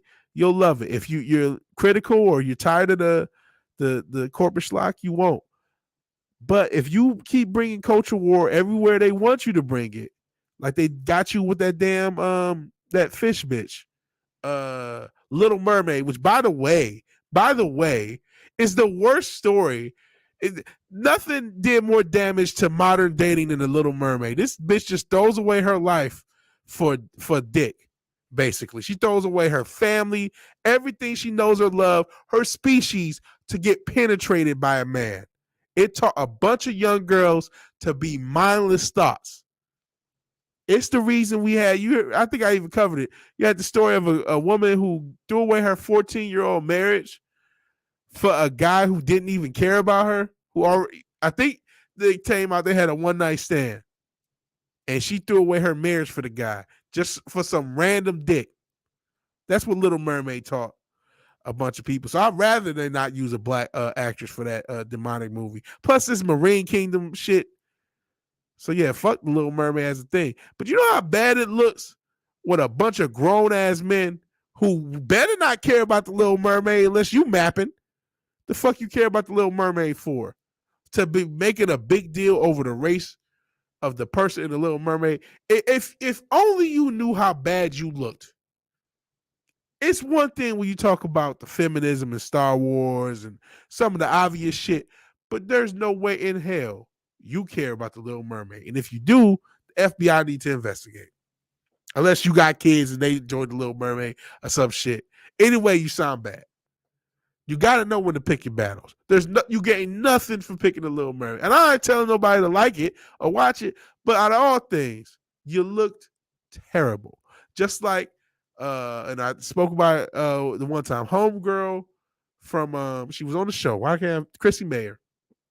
Looked terrible. Looked so cringe in that theater. It's just like, listen, the movie's not that great. That's all you need to focus on. Okay, I'm done ranting high. Let's finish out your comments. We've gone 3 fucking hours. And this has been a long stream. Let's finish out these comments and then we're going to get going. Most secure election in history. Come on, man. Exactly. Lead the narrative. The most powerful spell of all hearts and minds, apathy. It destroys empires, conspiracies, entropy. My Busman White, the most popular president in history. Yeah, I mean, we listen. Anyone with sense knows what happened in that situation. For real. Anyone with sense. But hey, man, don't think that Orange Man didn't help cause some of this stuff, man. Look at how much cultural damage has happened since he got elected. Look at where we are. This is a world where you could go to jail for, saying mean things if you're, in certain countries. And yes, that might come here. That's coming here. It's already in the West. Clown world. Absolutely such a dildo. She threw it all away for dick and legs. Tell me you don't like having legs. Legs are great. Yeah, legs are great, but she was like fucking Aquawoman. All those fish people were cool without legs. They was like, okay, they were fish fucking, and they were just as happy as clams. Literally. There were clams there. I like having legs, but I wouldn't throw away my life and become a fish motherfucker for some fish pussy. The fuck? See, people just want to throw it away all for a nut. Throw away their whole life for a nut.